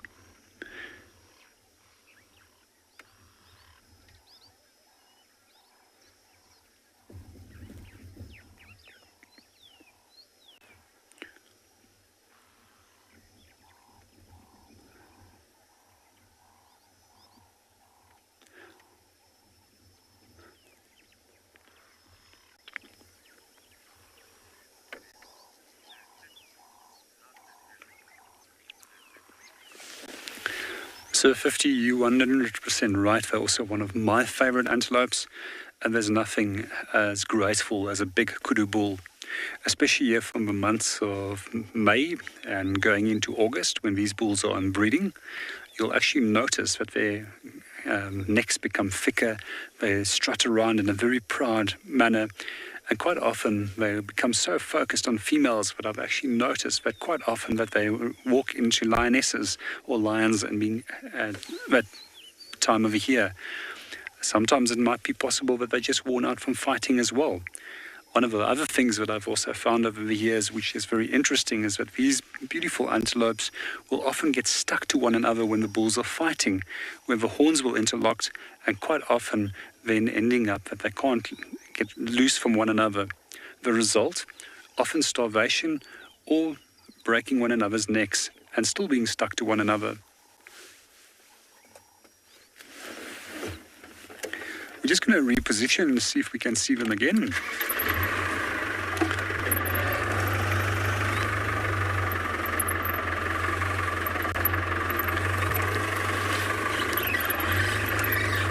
So we know that area where we've been following the lions, we were just fresh on their tracks by the time that we found the kudu. It's very unlikely that they're here because these kudu would most likely have smelled them or detected them by means of hearing.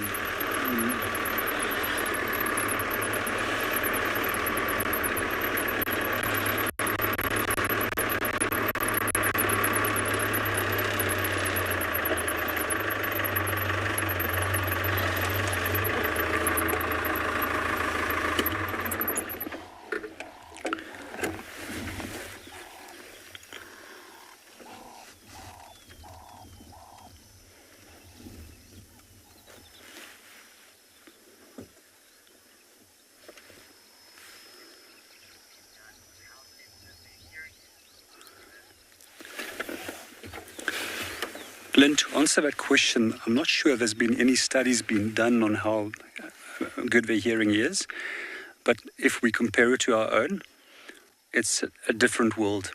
And they have exceptionally, in general, animals have exceptionally good ability of hearing and also incredibly good ability of smell to detect things within their environments.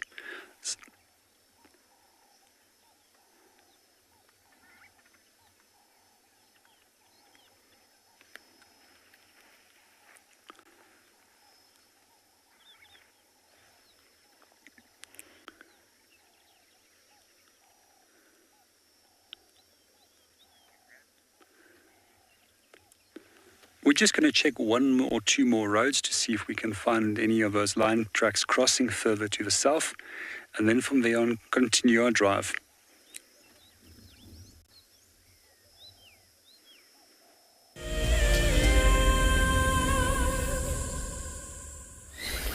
So we are just going to sit here at Ndlovu Dam. We just had an elephant walk past straight into our camp. We thought we'd just enjoy the quiet for a moment. There are some impalas alarming in the distance. Let's see if we can figure out how far they are.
And those impala are still alarm calling quite frequently. Sounds like it might be getting closer, if anything. Perhaps whatever it is on its way to the water to have a drink. Maybe Pixie Pan and her two youngsters. Fingers up, let's hope.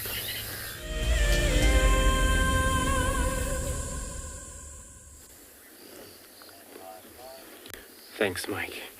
So we actually find now the southern giraffe. As you can see right there, it looks like a female giraffe feeding on this. It looks like it's one of these toxic trees out here. But not that what she's feeding at that now, but the other one which is slightly to her left. That's one of her tamboti trees. And right now she's feeding on a buffalo thorn tree. So giraffe, they are so much picky. Sometimes you find them in an area where it's suitable for them to be in terms of browsing. It's great for them.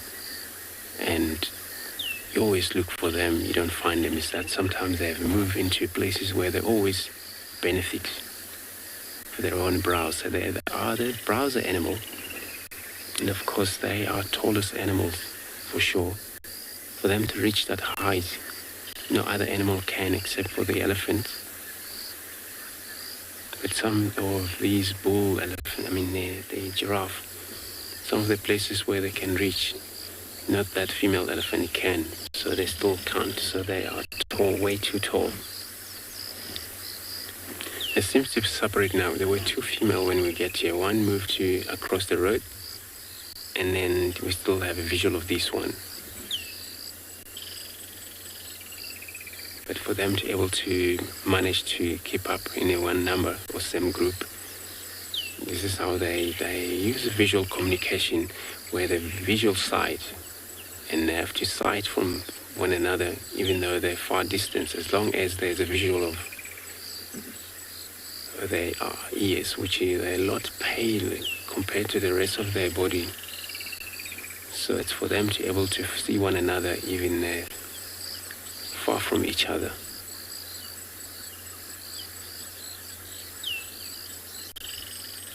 And they would spend a lot of time, especially it just rained, a lot of trees, it tastes so good for them because, it's all washed off, not a lot of dust, even though they don't eat grass very much. So they depend very much on browsing. Wherever it's a lot of acacia trees there, then you would more likely to find giraffe. And we're looking at the southern giraffe.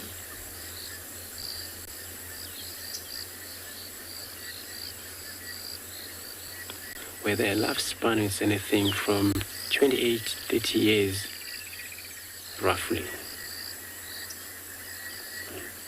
And their gestation period, it's 14 and a half months, 15 months, give birth to one single baby at a time. Can tell you they're well brave enough, such animal like this. They sometimes, usually they give birth standing up.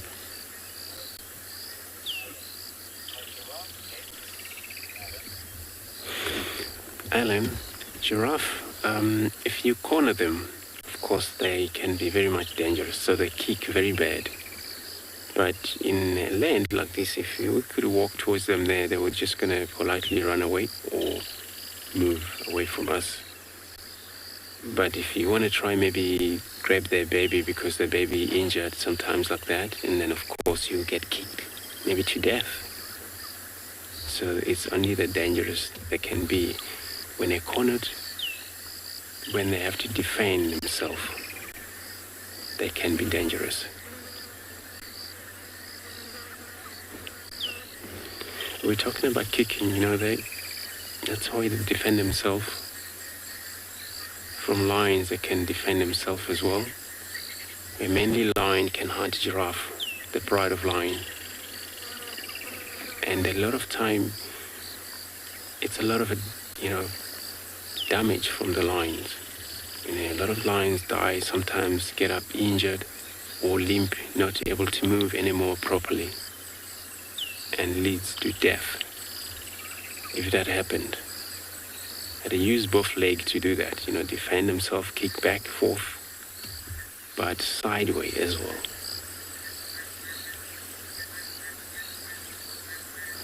Also when they run, but if there's ever a chance, they can still defend themselves by even step on top of whatever in front or trying to grab from the front of them, or hit them with their kind of like shoulder that way. Finally they get very strong kick as they run past that thing using his back leg.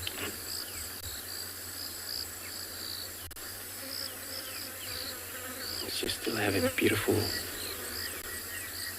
ossicons, this horn they have. But this, on top of these ossicons, it's actually fluffy hair on top. So for a male they would have a balded on top of the horn, which it just looks like a white patch on top of this horn, but they're a lot thicker compared to the female. So we're looking at the girl right now.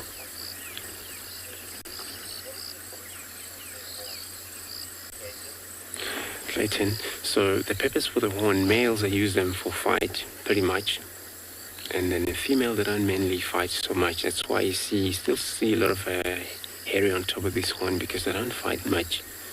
But they're not actually able to defend themselves against their predators. A male use them, fight another male, and sometimes very amazing when you see these animals fight, especially males. And it doesn't seem so serious until it went very fatal sometimes, and they sink their head towards one another. It hurts so much, even though it doesn't look like to us when they do that. But head section, or neck, is very sensitive as well. That's where they're so much careful, even when they drink water. They bend over, but they have time limit. They suck water and they rise their head up again. Make sure the blood settles down, so they have big hearts, which then it weighs too much. So recorded anything from 11 to 12 kg heart giraffe would have, and that would be able to pump blood up to the neck, head sections, and to make the animals alive. And not so much big heart. Looks like the sister is coming here. It's gonna cross the road towards their partner. She just stopped right here on the middle of the road. It can be sometimes the pattern or color of animals like this. They can be very much different. Sometimes kind of like gold, but you know, there's little narrow patch still there, the white, but in the middle you see dark sometimes, or pale, a lot pale. So this is something to do with when they grow up, especially male, they change coat,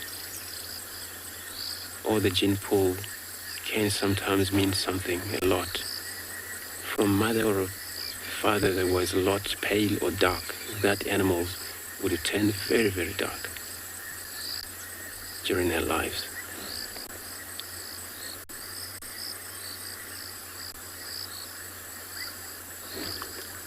So for them to be able to feed comfortably, they have a very long tongue that would be able to, kind of like very prehensile tongue.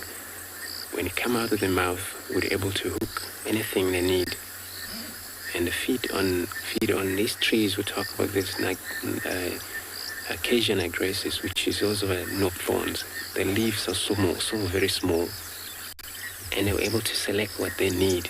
Leave thorns behind these hard thorns, but tip end where the growth of these branches, it always shoots through, and it shows a lot of new shoots of growth, and this will be chopped into the mouth by these very teeth they have. And they would have molars instead of teeth or bottom teeth. They don't have those.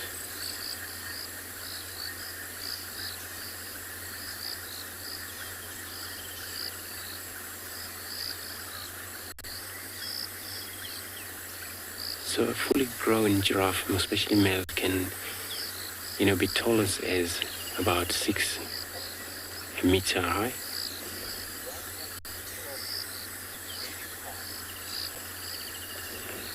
Pattern. Giraffe, so they breathe throughout the year. They're not actually strictly seasonal breather. So in the rainfall, they breed. Also in the winter, they also breed as well.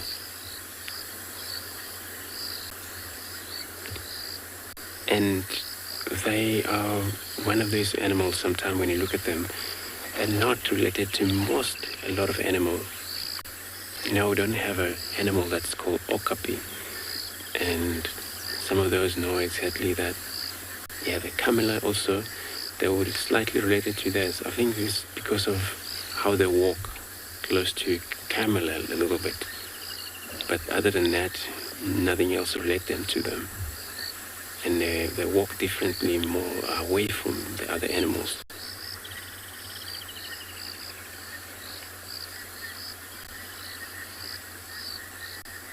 And that animal, okapi, which I never actually find or seen one yet. Not sure if I will able to see it, but they slightly dark, and they're not height as even this female. They're a lot higher than that okapi. So, but the shape, it's similar way. They have a height front, kind of like lower back. And then they still have very long tongue as well. And they still have little ossicons, this type of horn. But you find them in most, or not in the places like this, they're probably one of these forest areas. They're browsers as well.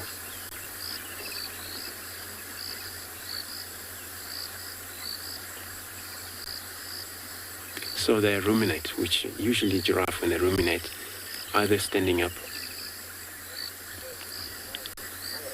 which makes them easy for them to able to regurgitate and then swallow it again. So I'm going to move on. I'm going to be sending you over to Tswalu with the squirrels.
Or should we move on anyway and we'll talk while we move anyway?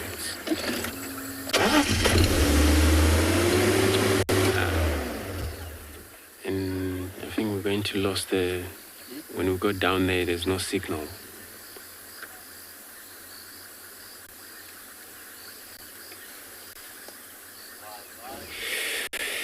Sorry, Tswalu. Yeah, we still have these two sisters of giraffe. What I think they find very much a good place for them to feed right now there, that they don't actually move too much. Since we started to watch that very first one that was in that area, and they're still feeding very comfortably. Giraffe can run up to about 50 kilometers an hour. Oh yeah, I was just checking careful there. So now they're feeding on tamboti trees. Those are toxic trees for human and other animal.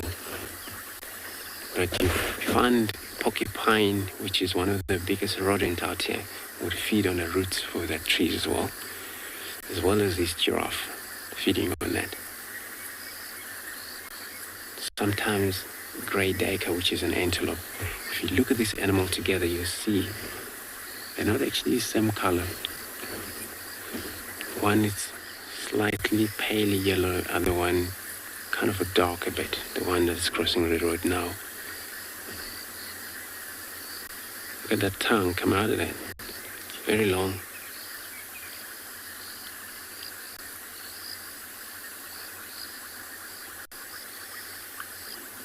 You often find giraffe mixed up with the other antelope, but also including the zebra in the area, as well as a baboon.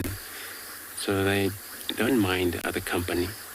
And then type of other species like those zebras and the wildebeest and impalas, they gain a lot of benefit from giraffe, which they have an advantage of see far. And seeing that far as a chance, they get hunted.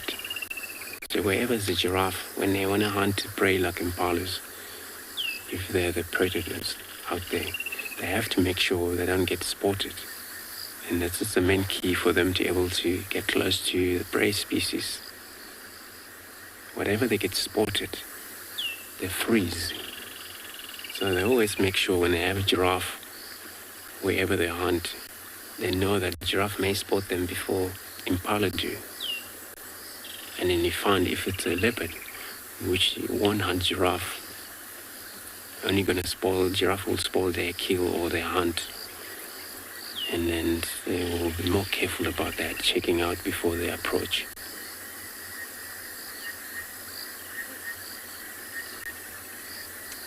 She also gonna cross the road, follow her sister. She's coming towards us.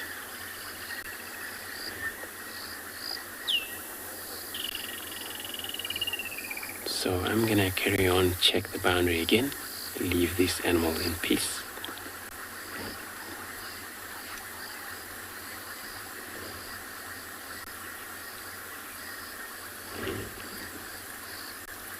Welcome back. You've just been sitting watching a crowned hornbill, but it's unfortunately just flown off as we went live.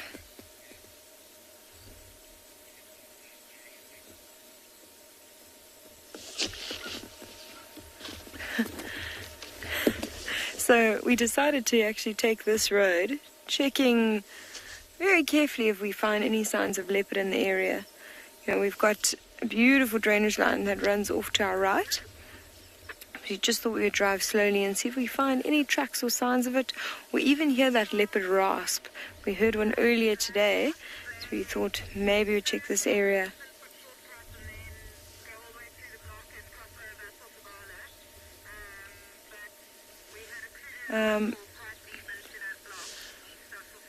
So what we're going to do is we're going to carry on checking this area for leopard, and we're going to send you to another live location.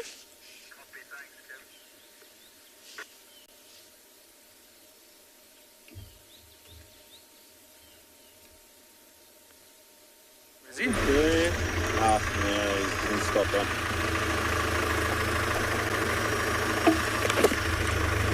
Welcome back to Tswalu. We're still on our way further down south. We spent quite a lot of time looking at tracks, both on foot this afternoon. At one stage, it was really looking promising and finding the lions. And then they moved into an incredibly thick vegetated area where it's impossible for us to drive as well as safely walk in to try and find them.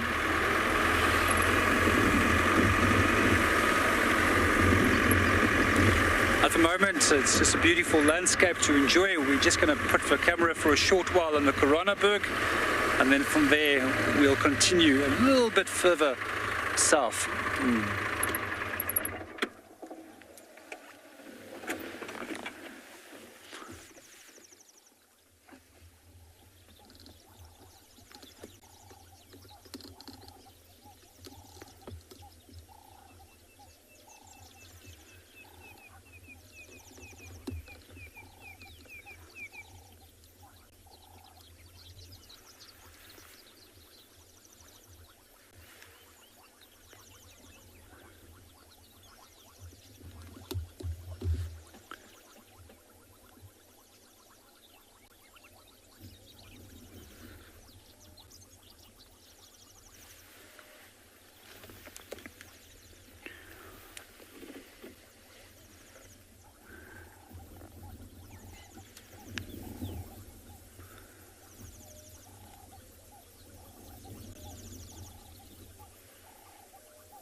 Have you been watching WildEarth and dreamt of being right there on safari with one of the guides? Well, now you can. WildEarth is offering you a chance to buy a ticket to dream.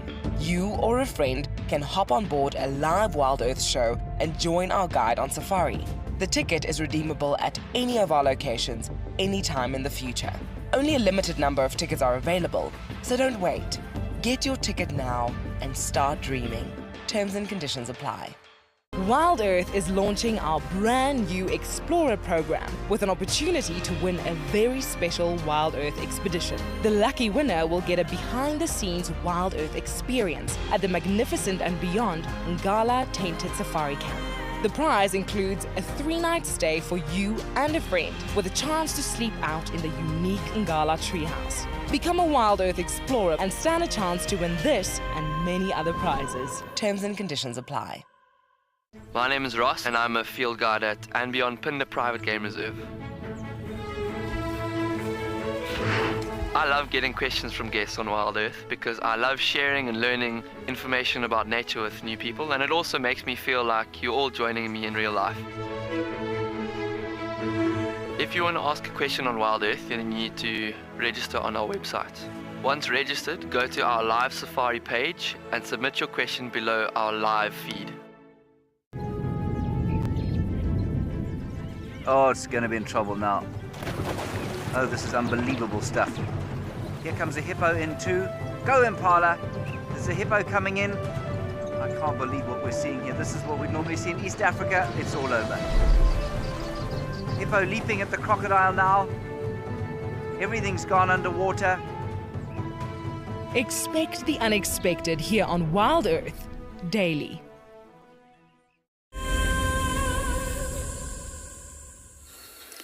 So, I'm not having a very good day for finding any animals that are alive.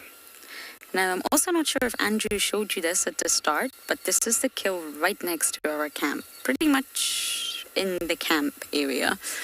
It's also an impala lamb. I don't understand. I don't know why there's 3 dead impalas and no predators. Sabi was found on Little Gowrie, but as you know, we can't traverse there. So I'm baffled. I wonder whether these kills were possibly made, that's you, Marcel, before the storm.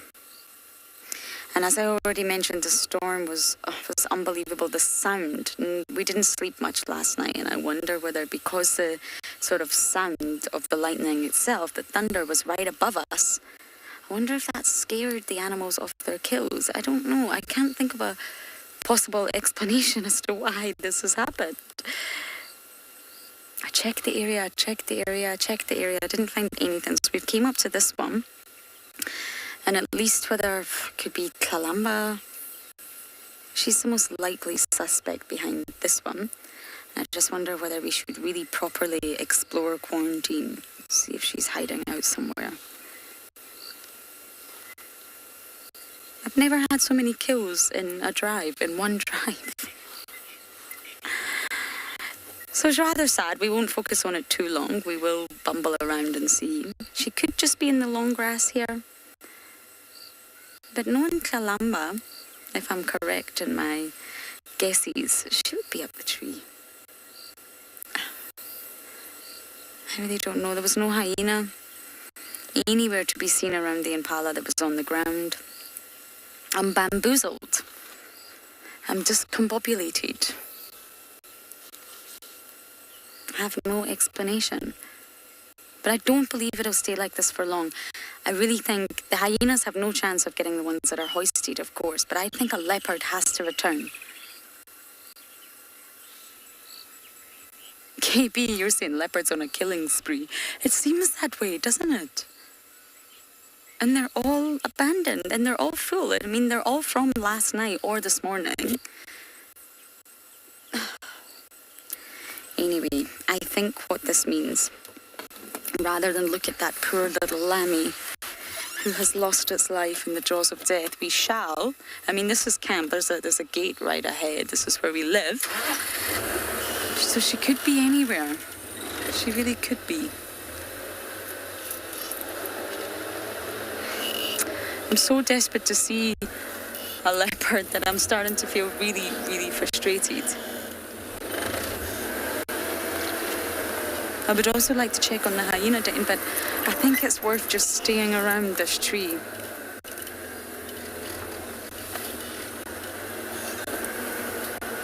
Around this marula. You don't see anything, Marcel, do you? We're starting to lose light as well, which always makes things just a little bit tricky. I don't see anything, I'm afraid. Okay, let us continue. I really hope I do not find any more dead animals.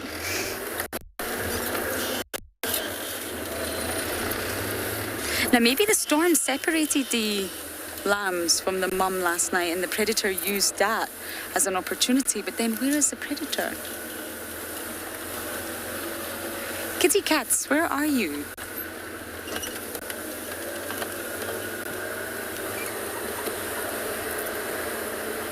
Dizzy, you're also baffled. I'm glad to hear it. Are you also discombobulated? But you're baffled at the lack of scavengers. I know. Where's the hyenas? Especially with the opened ewe, the impala ewe that was on the ground in Chitwa. I don't know. Where are the scavengers? They're obviously up to no good somewhere else. There's just no sign of anyone, no tracks. I mean, the ground is very, very difficult right now. It's not sort of the type of ground that you can really easily track in. But where is everybody?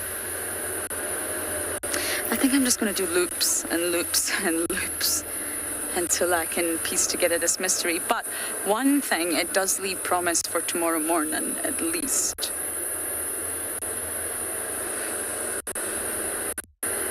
I didn't get where that comment was from, but you're totally right. These are just the kills we know about. There could be more. There could be more. I'm sure there's kills everywhere. Unless it's like just Kalamba stocking up her pantry. She's known for that. Last time I spent quite a long time with Kalamba. She had a kill in 3 different trees. 1, 2, 3. All in the Mulwati. I really don't know. And it's cool, it's not hot, it's not exactly as if the leopard should be avoiding the heat and they're resting in the shade. Mystery. Okay, Marcel, whoever finds the leopard first has to cook the other, gets dinner cooked for them by the other. How does that sound? Marcel loves vegan food, so he'll be over the moon if I cook him some vegan food.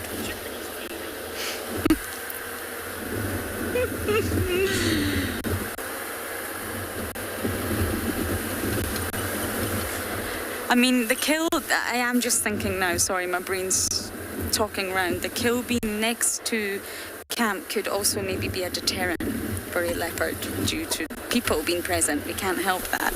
That could be another reason it's been abandoned. Okay, I am really going to focus now to find the culprit, and we're going to send you guys down to Tswalu.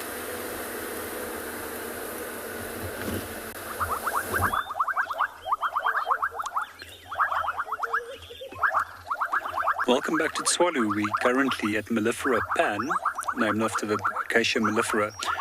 We're busy having a quick little birding session over here, seeing which birds are coming in and out. And at the same time, we're also enjoying the calls of the bubbling casina frog, which is calling in the background.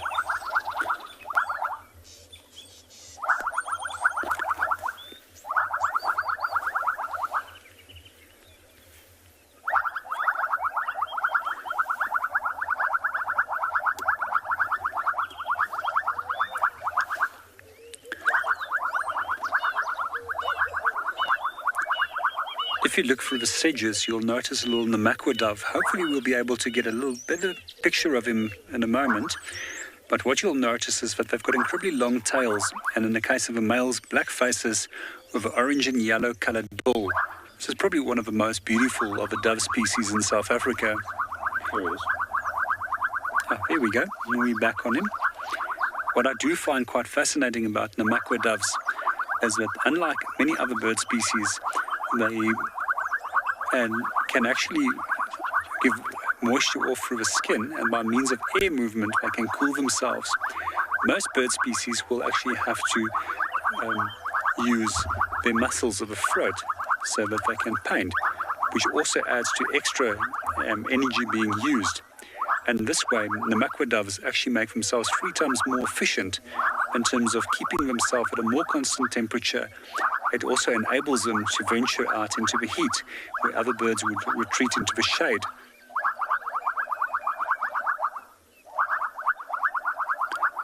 We've also got some laughing doves coming in. They're fairly uniformly coloured doves, and they lack any ring around the neck.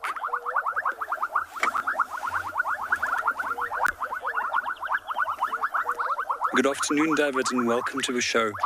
You are 100% right. It is one of the most beautiful places to live. And I've been very fortunate for the last 20 years of my life that I've been able to live in game reserves around South Africa.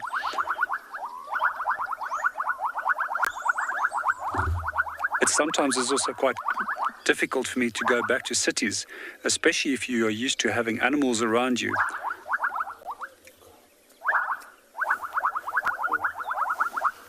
There's a little wattle starling that has also came in. There's a number of them that's coming to have a drink and a bath. Back onto a little laughing dove. It's got a uniform coloration. It lacks a ring around the neck, unlike Cape turtle dove and the red-eyed dove, which we also sometimes have here.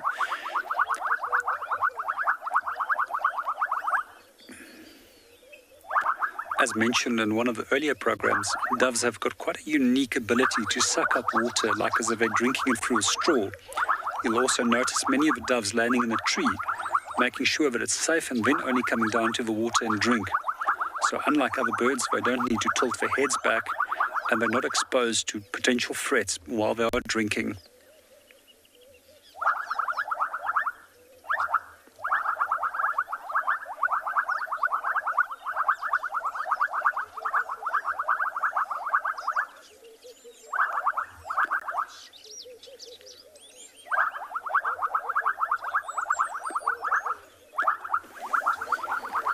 Good afternoon, Control. They are not having an argument yet, but if there's females that are going to come in close proximity of them, they might potentially have an argument with one another in terms of fighting with one another. So what we also find quite often is when males will start calling, they deliberately space out as well. So aggressive frogs will, more aggressive and stronger males will therefore force other males away from the main calling area.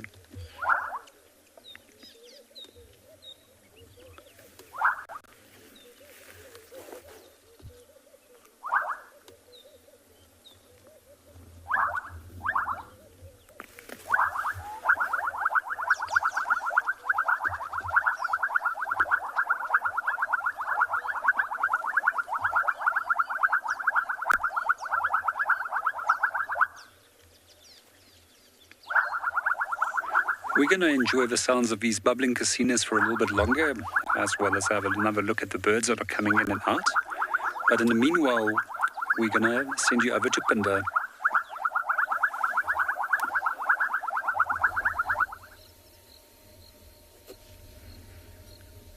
So we decided to head to some open areas, just past that beautiful drainage line we were driving past, looking for some leopard.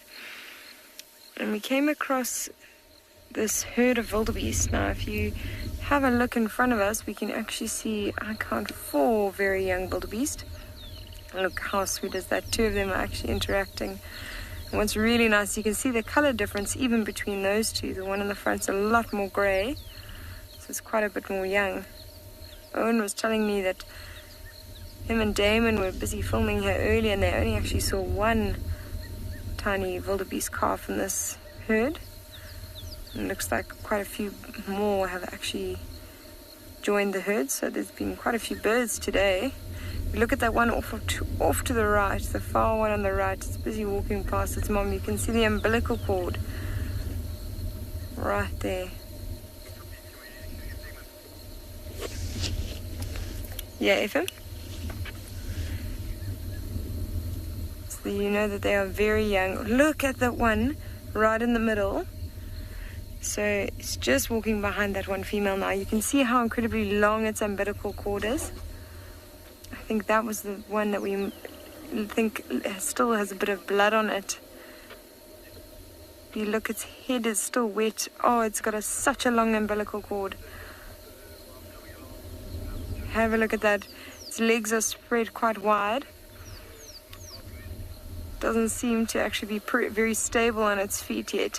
I've sat with them before, watching a female give birth. And the lovely thing is that with this time of the year, wildebeest are one of the few animals that actually give birth out in the open. You know, especially in terms of impala and warthog, both of them go into thickets. Well, the warthog give birth in their burrows. Oh my word, there's a female that's starting to give birth. Okay, look to the right of the group. There's one in the open. If you look below her tail, I'm pretty sure we can see hooves sticking out. You see that one, Owen? See, she's just moved her leg. There's a calf standing in front of her now. Just focus in on that tail. I think I saw hooves. Now, normally what you see is the amniotic fluid, a little sac coming out. You just see that little protrusion there. There we go, you can see that.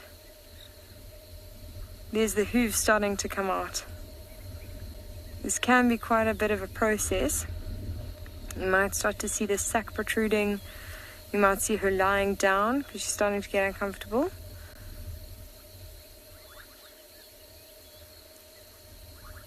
How amazing.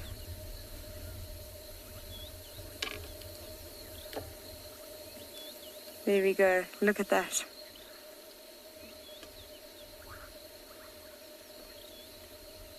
You can see her belly, how heavily pregnant she is. I find it absolutely unbelievable that in the process of giving birth, she is carrying on feeding.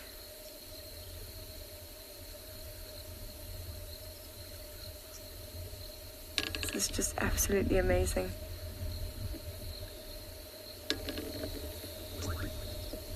You can see her teats there are all swollen, so she has definitely produced milk. So as soon as she finishes giving birth, that calf will be able to suckle. Amazing how just calm and collected they are.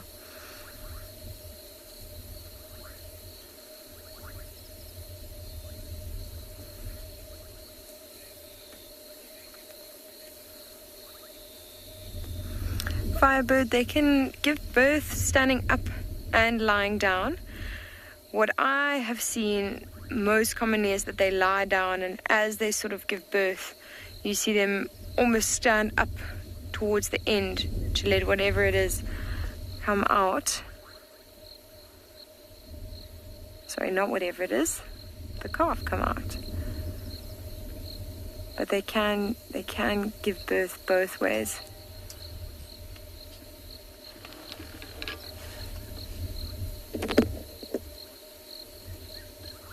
Now, like I said, this is actually quite unusual to what I'm used to seeing when they give birth. Normally I see like quite an amniotic sac protrude first.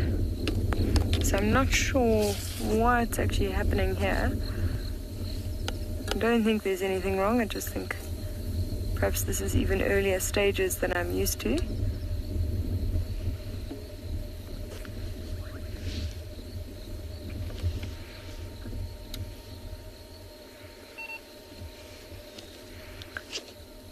Pete for Kim. Pete, there's a wildebeest that's in the early stages of giving birth here if you're interested.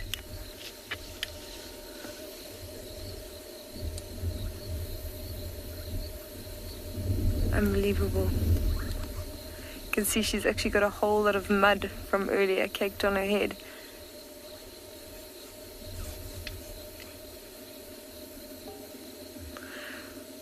Paul Villa, it will vary just as it does with humans. Oh, look, hold on. She started to lift up the tail a little bit there. Paul Villa, I'll get back to your question now.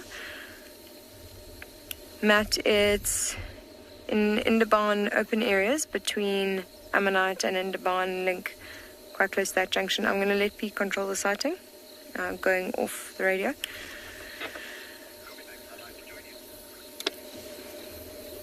So just as it does with humans, it does vary quite a bit. I have sat for well over an hour before, and I've also been there for a full 10 minutes before we watched it. But it can go on for even longer, you know, quite a few hours, depending on the contractions and the position of the animal inside. So there's a lot of factors that are going to sort of come into play.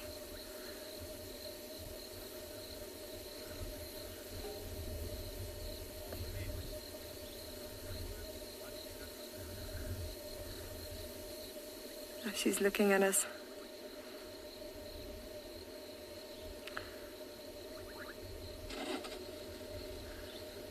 Just waiting for her tail to lift again to see if we can. There we go.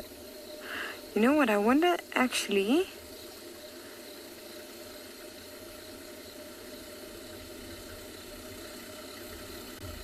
I might actually be wrong. I want to get a good look at it, because what it could be is actually the afterbirth from one of the calves. Because as I was thinking that it was the hooves, now I'm getting a better look. It doesn't actually look too much like hooves. It could be the afterbirth there, and that's why we're not seeing that amniotic sac.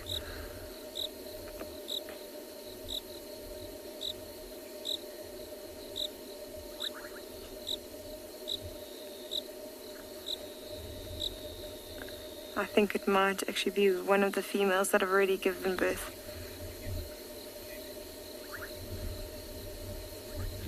Avril, no, they give birth right in the open and they stay with the herds. It's actually quite sweet. When a wildebeest is about to give birth, she'll often lie down and the rest of the wildebeest herd will sometimes go and lie next to her and surround her. The few I've watched, it's been quite amazing. A lot of them stop feeding and actually go and lie almost in support of the female that's giving birth, which is quite something.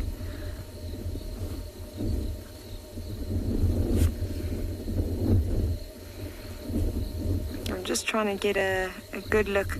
It's very difficult to see now what's happening. But I think it might just be the afterbirth, actually.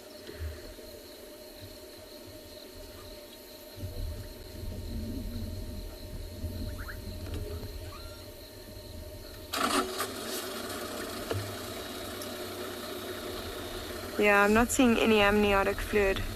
Sorry, viewers, I got way overexcited there.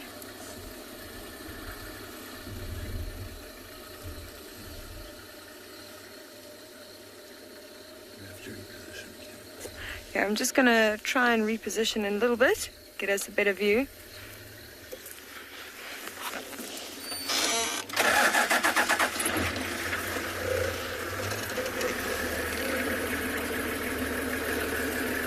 We just want to see sort of what plays out here, because even if it is the afterbirth, which I'm thinking more and more as we're watching, that is actually what we're going to see, it might be quite interesting to see if that expels.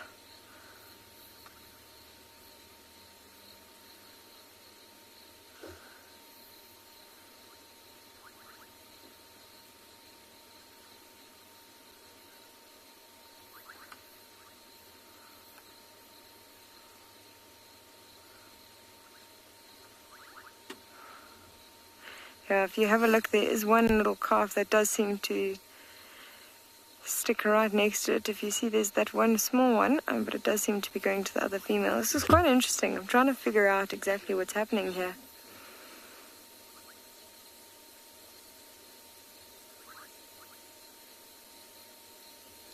Oh, a whole lot of females grouped together, and the calves don't seem to be sort of sticking to one in particular.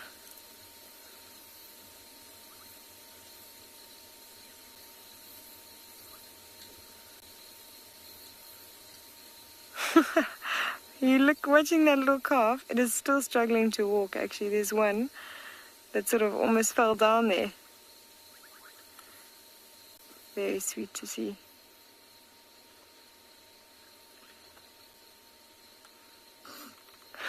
She's now alarm calling at us.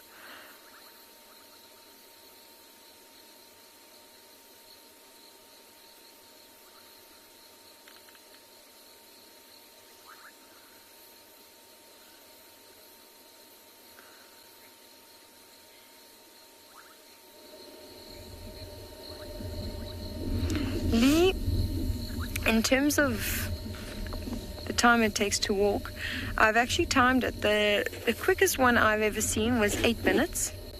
And even, you know, when we say walking, it was actually running within 8 minutes. One of these little wildebeest calves. And the longest one I timed was 26 minutes. Now, that was quite an interesting one because there were heavy, heavy winds that day. So it started getting up from pretty much 8 minutes. And then, sorry, I'm just checking what because it now seems to be alarming off to the right. I'm just seeing if there's anything around there. There are some impala that seem relaxed though, so I don't think there is anything there.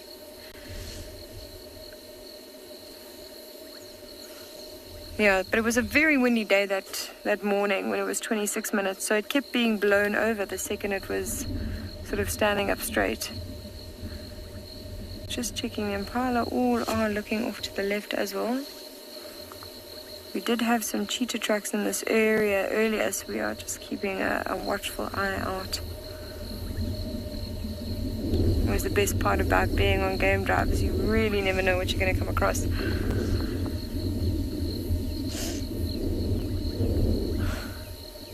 Now she's back to alarming at us.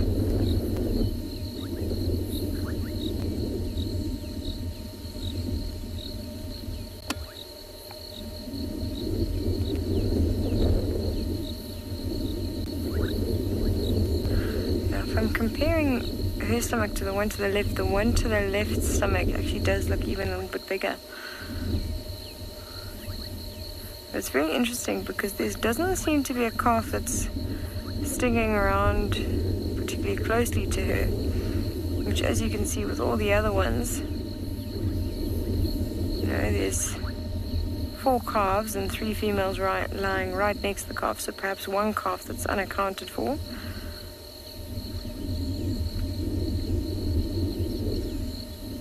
Quite an interesting conundrum that we have here.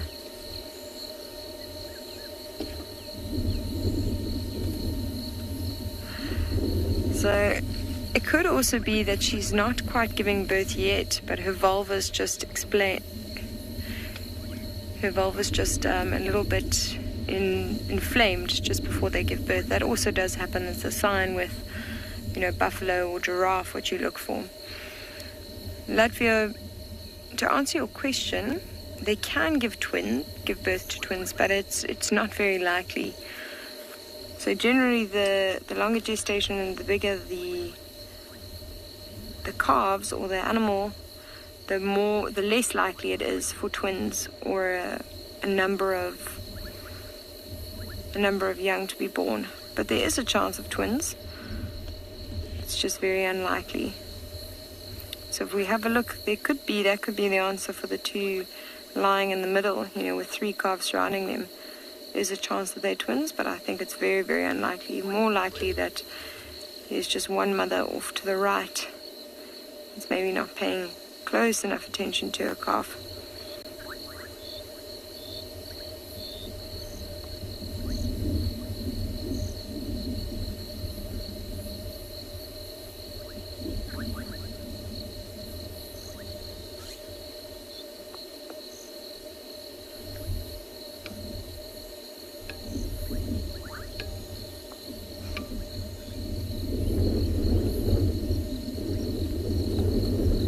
They do look very sweet. See, they're starting to rest in this open area. If you have a look, you can see that they're starting to ruminate. They've settled down for the evening, and what they've done is, early on they would have fed quite a bit on a lot of grass. And they've stored it in their rumen, and are just sort of regurgitating and chewing it down to a finer powder. Still watching that female on the right. Every time she lifts her tail, there seems to be something going on there. So I think we are going to probably stay here for a little while. I'm quite puzzled by this whole situation, so I want to try and figure out what's happening. So I'm going to stick here, and hopefully we can have a solid answer for you soon.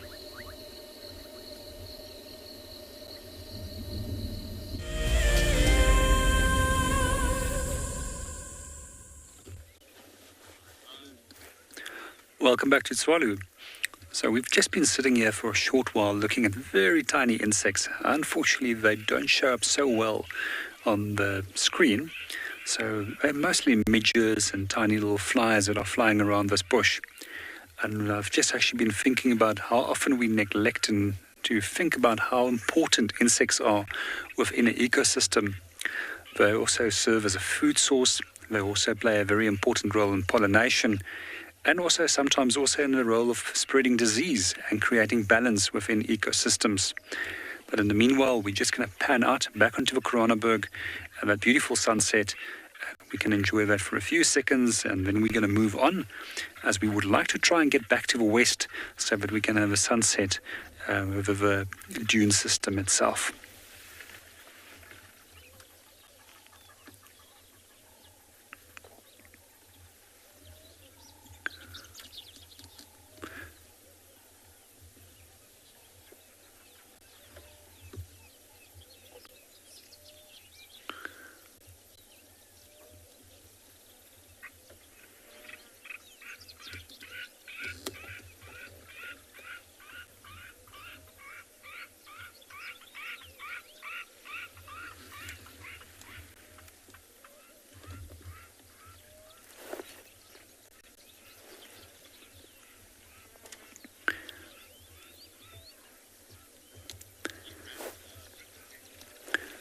From here, we're going to move on, and we're going to quickly also just check one last little spot where we've known that there's a little Cape Fox den. Hopefully, we'll be able to find them today as well.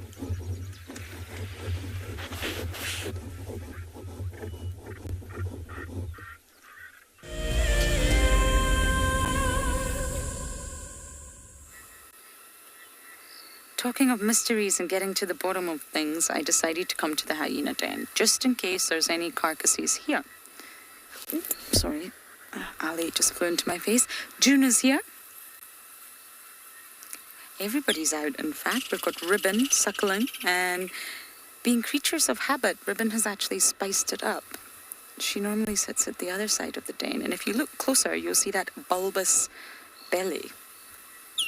Ribbon definitely feasted on something last night, because I saw her last night and she was not this full. So I think you're right in saying there's carcasses everywhere. Ribbon, can you please tell me what is going on? And the terrible too, look at them both.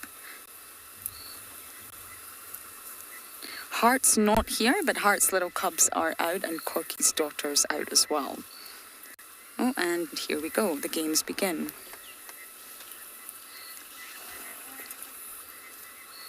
No. Now, it would be really nice to see Corky at the den. I've not seen Corky in quite some time, but I do believe she was spotted on the dam cam. We're so lucky that we have that dam cam. But I haven't seen her. I haven't seen her.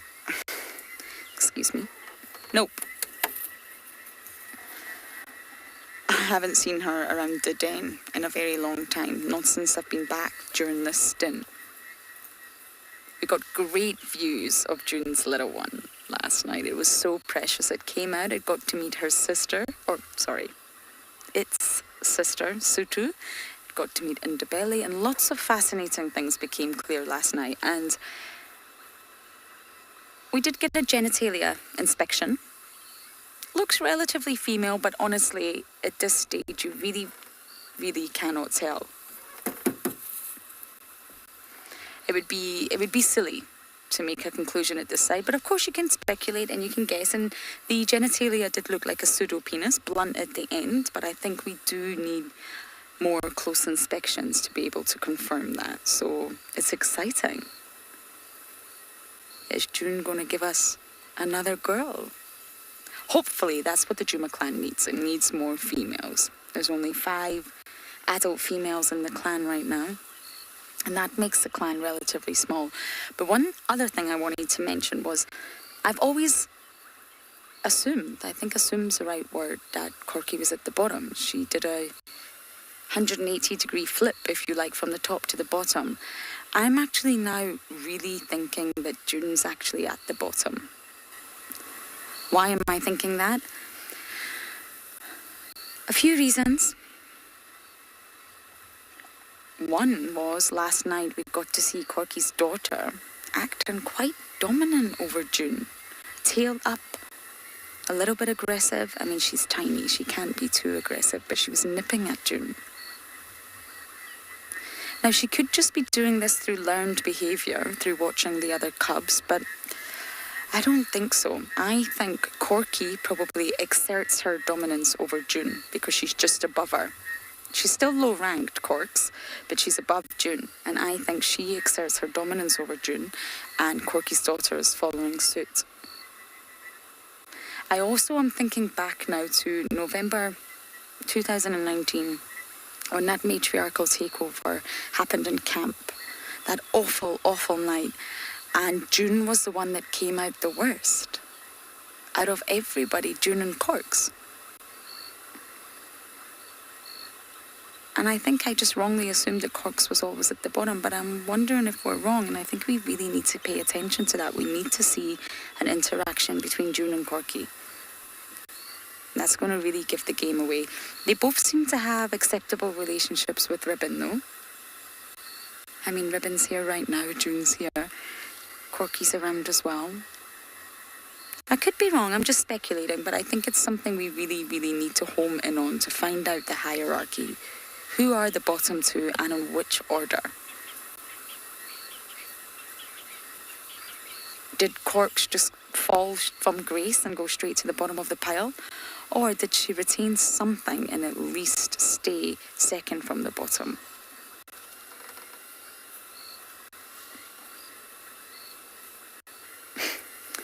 They don't tell you in any of the handbooks how much hyena cubs love cars. In the Masai Mara, it's worse. You've got the entire North Clan cubs under your car. Jerome, no, they would never bite us. We wouldn't allow that to happen.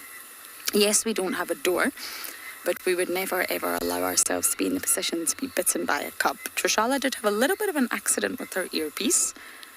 It's a bit of a malfunction. But no, they're just intrigued by the car because it probably comes with a lot of smells. If you think of everything that I drive through, from dung to scat to puddles, all carcasses possibly, there'll be a lot of interesting smells in those tyres. And not only that, of course, tyres are rubber. It's quite easy to get your teeth into that and gnaw at it. It's really the tyres that they come for. And I think it's just for the smells. So I think we're going to try and organise a night bumble tonight. And sadly, you can't all join, but Marcel and I are determined to find out who is the culprit behind the kill that's next to our camp. So at least we can have some sort of update for you tomorrow. Aubrey's convinced it's Klalamba, but of course we don't know that. So if we do find a culprit, I will post it. I will post about it tonight. If not, it does leave great prospects for tomorrow morning. And the hyenas here are clearly full.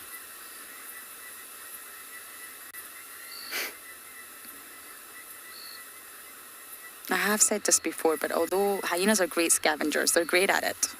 They champion terrestrial scavenging, but they're also great hunters, and there's no way that there's enough predators here, be it wild dogs, be it leopards. Yes, there's a lot. We have a high density of leopards, but the numbers are not enough to sustain every member of the Djuma clan, especially lactating mothers.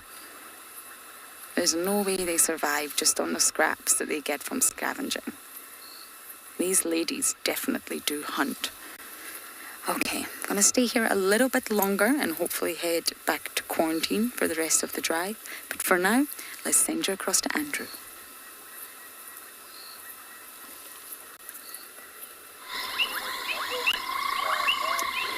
Thanks, Lauren. So we come back to Gari Dam. We were hoping to check that the kill that was seen near the camp there, but the other guy went check there. He says that there's nothing, there's no cat, but there's a kill still up in a tree. So I decided to wait here a little bit. Looks like all birds, water birds are here.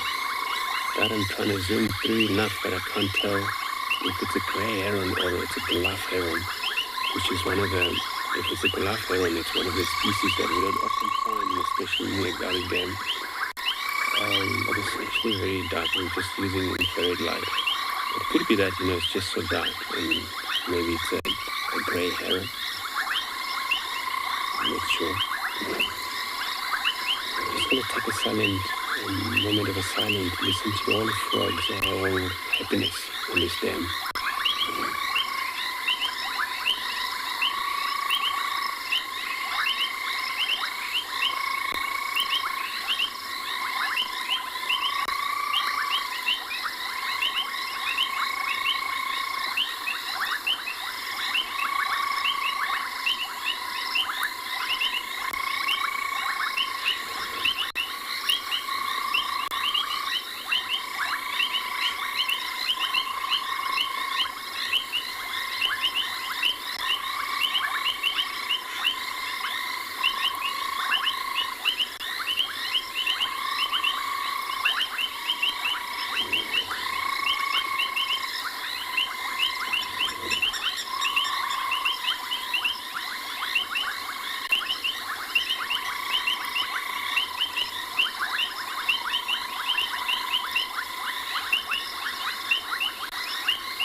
discover there's actually yellow bull stock on the ground, and also looks like a probably noble duck or pom duck, I think.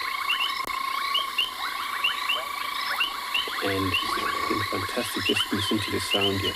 So I'm going to carry on, check around on a few roads here. Hopefully we come across a cat before it's too late.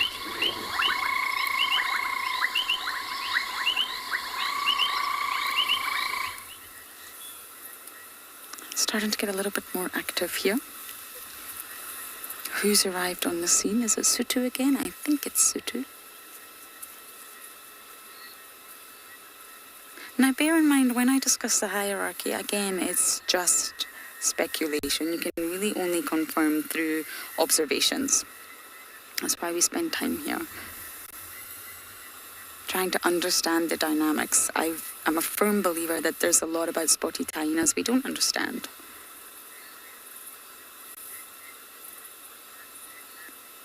It's 2 greeting ceremonies happening at the one time.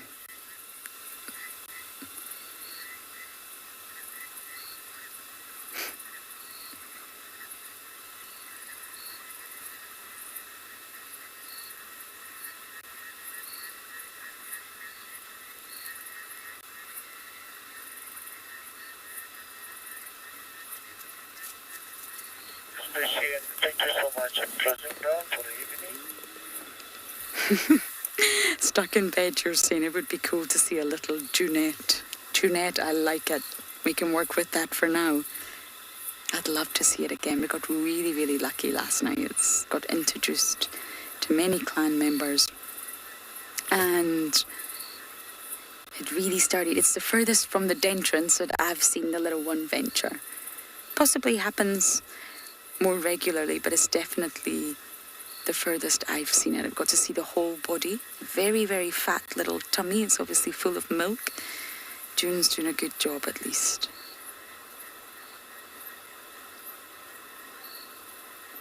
But with the hyenas, I think it's important to note that although we see them a lot now at the den, when they stop using the den so much, come winter, this will all change, and we can go through periods of really not seeing the hyenas for a long time, and we almost lose touch with them, lose track of what's actually going on.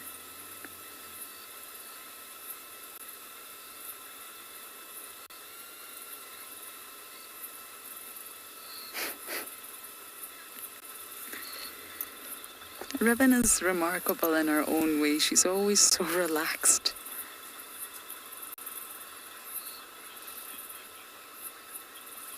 George, you've asked a great question, because for a long time in science that was not fully understood. Oh, is June leaving? Please don't leave, June. Yes, for a long time it was not fully understood about how hyenas know their ranking. And there was lots of different theories about how on earth that actually happens, and it wasn't until they studied it. They went into quite a deep study about how they know, and it was basically thought, is their rank inherited through genetics, the direct transfer of genes from mother to daughter, nature basically, or was it prenatal sort of exposure to maternal hormones? So is it a hormonal control where the fetus who's developing during the gestation period understands their rank? Not understands, but is it based on hormones? Again, nature. Or, third option, is it nurture? Is it postnatal maternal behavior? So what that means is, obviously when the cub's born, they learn from their mother. It's the mother's behavior. Mother does, cub does. Through observations. So the study went really into that because social dominance in hyenas is really providing fitness benefits. So how do they understand? How do they know? And of course there's a silver spoon effect that quite clearly runs through the whole hierarchy.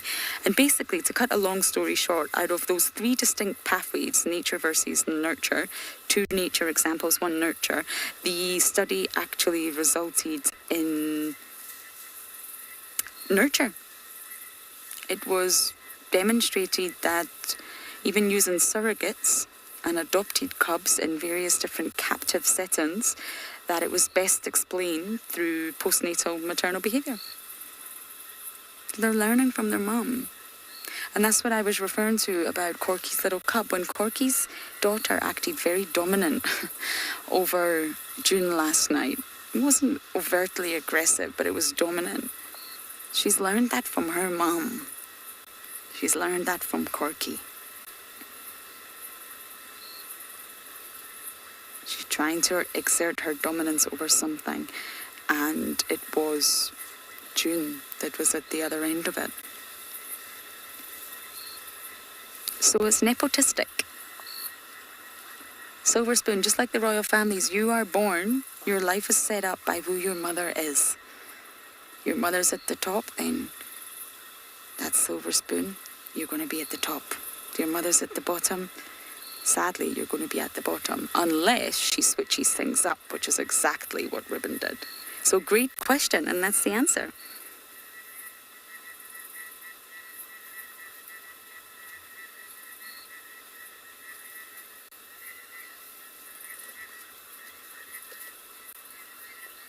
Using a surrogate mother in the captive study actually showed that they followed the rank of the surrogate. So it wasn't genetic, it wasn't prenatal hormones. It's behaviour.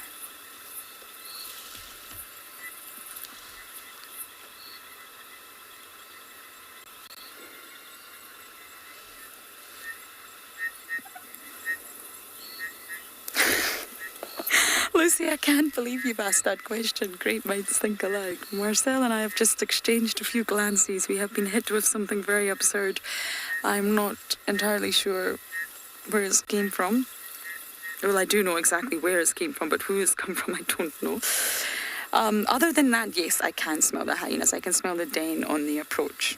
I normally know if the hyenas arrive by smell before sight because the bush is so dense and thick, and I like it. Not their scats, which we are being hit with right now, but I like the smell of the cubs. It's quite a milky smell. It's... how do you describe a hyena cub smell?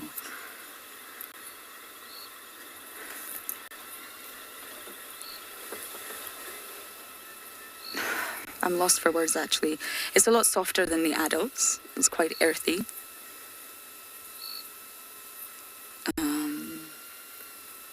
That's probably the best I can do right now, but there's quite a milky element to the cubs. Obviously not when they've just finished a carcass, but it's really, really a lovely smell for me. And it's very strong. So yes, in answer to your question, Lucy, I can definitely smell them.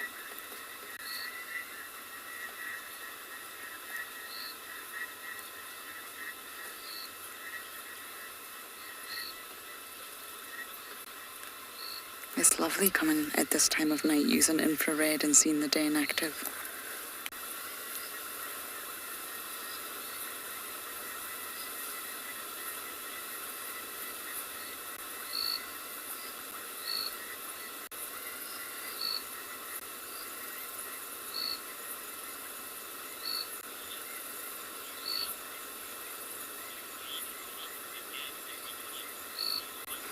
Different Lucy. Nice to hear from both Lucys. The cubs, yes. The cubs will sleep in the den, all 6 of them. There's 6 now. Ribbon's boys, Hart's daughter and son, Corky's daughter, and June's Junette. Yes, they sleep in the den every time. And it's quite remarkable because this particular termite mound is clearly still active for the termites in some regard. We saw the alates streaming out the other night. So they're obviously partially using the mound, and it must be a lot larger underground. It's probably been dug out by a porcupine or something of the sorts, and been, well, further developed by the cubs themselves. So yes, Lucy, they do sleep inside the mound. The mothers, no. The adults, no. They may snooze here during the day, but generally speaking, very, very shortly, Ribbon's going to wake up and she's going to investigate. They're nocturnal after all.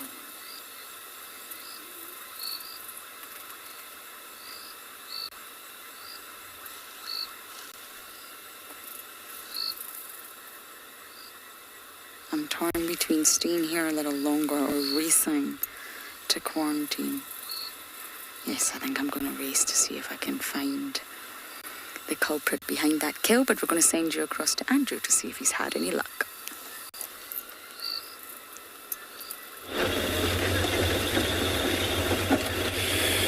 Thanks, Lauren. So we're in this position of the western side of quarantine, and there is a lot of impalas. Then the minute we approach the open area, we all run into the middle of the open area there, and we waited to see if there is anything, and they're all just gonna give alarm call at the same time.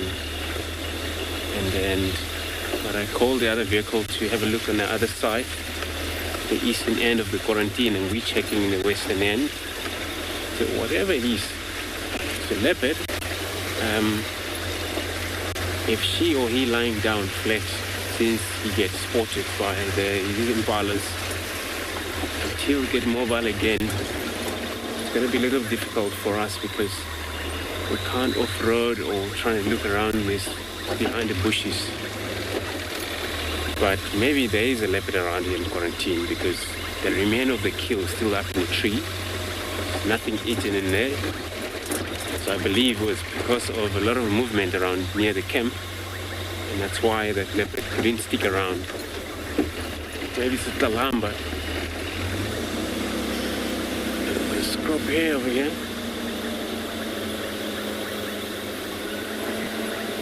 Got a scrub here, right there, moving in. So, just gonna see your friend.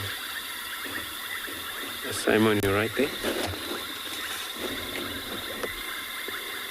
Got a scrub here. That is also taking its own time. Jumping around here, feeding.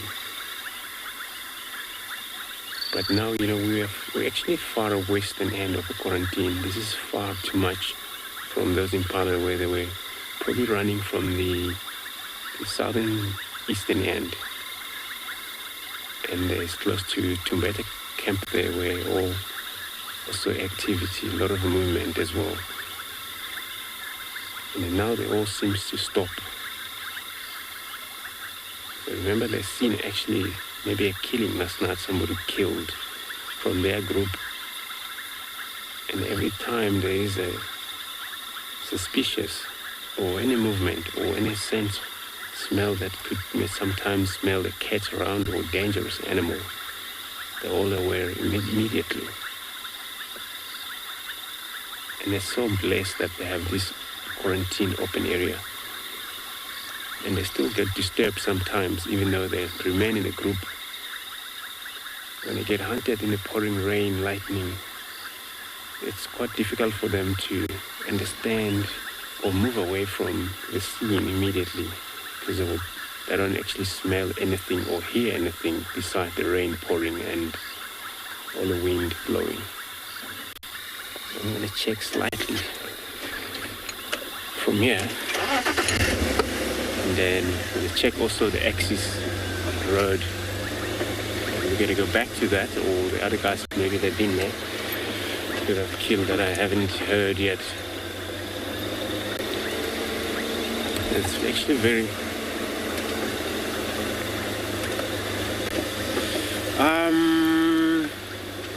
That's a very good question, everyone. It's actually not scary driving around in a bush like this. Especially that I'm not alone. So I have Simon with me and we're on a car and we had a light that's still working, shining around us. It's not scary at all. The scary part is when you may be stuck and the car, you don't have a communication to somebody who can help you. That sometimes can be a little scary because nobody can find you and you don't have a communication radio, no NPC that can help to communicate, so that's a little scary. But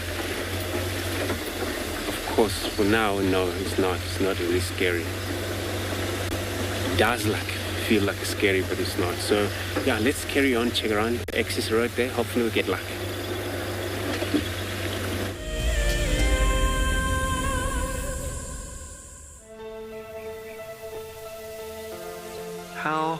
insane is that animal? This is out of this world. Fantastic. Good, Mama. Wow, what a way to start off. Just such an incredible privilege to be out here. It just keeps on delivering. There you go, there you go. Heart is pumping right now. 3, 2, 1. You are live, you are live. Look at this, everybody. We've got a live kill.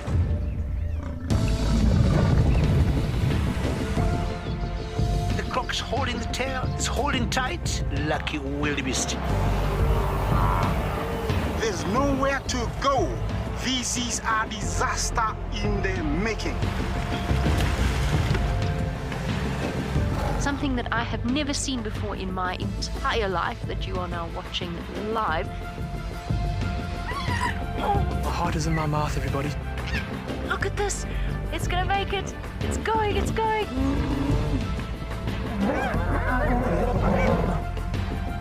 This is just too magical. Hi, little guys.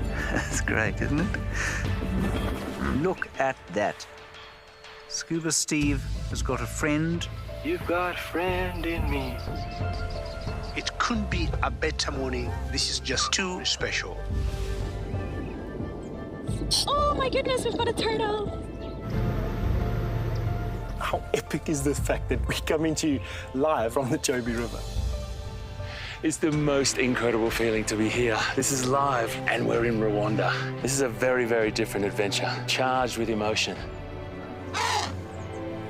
I did not think I would ever face my fears like this.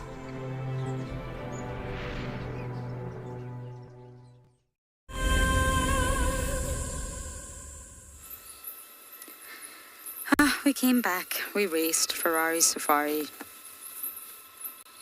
No luck. Nothing is here. It's been abandoned for some reason. And I think maybe the assumption that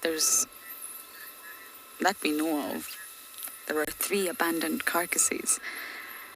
I can only imagine it maybe the weather last night really did have something to do with these choices.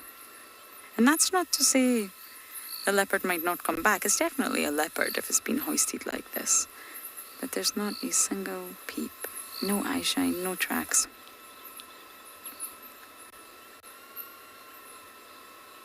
I'm glad we came around, but I'm just sad there's not a leopard there.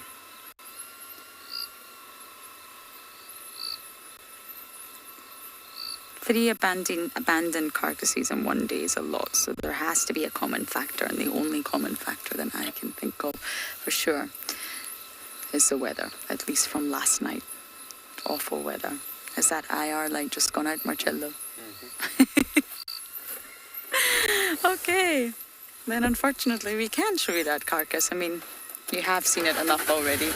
We're having a little bit of a malfunction with our IR light at the moment. It just sometimes does not want to work.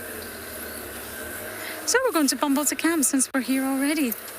But I will keep an eye on this carcass and we'll definitely check first thing in the morning. So of course, it came to that time of night where we must say goodbye. Thank you everyone who jumps on board, all your positive contributions, all your comments and questions. And we will be out tomorrow if the weather doesn't say otherwise. So please do join us then. Okay, good night.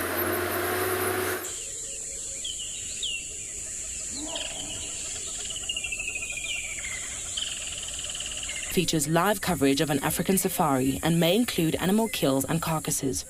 Viewer discretion is advised.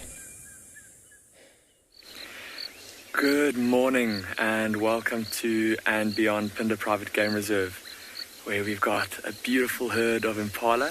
Look at all those little lambs playing in the morning light. And amongst their mothers, mums are all feeding, the youngsters are all playing in the cool of the morning. How exciting is this? What a way to start the morning. There's a whole bunch of Ngala, a whole bunch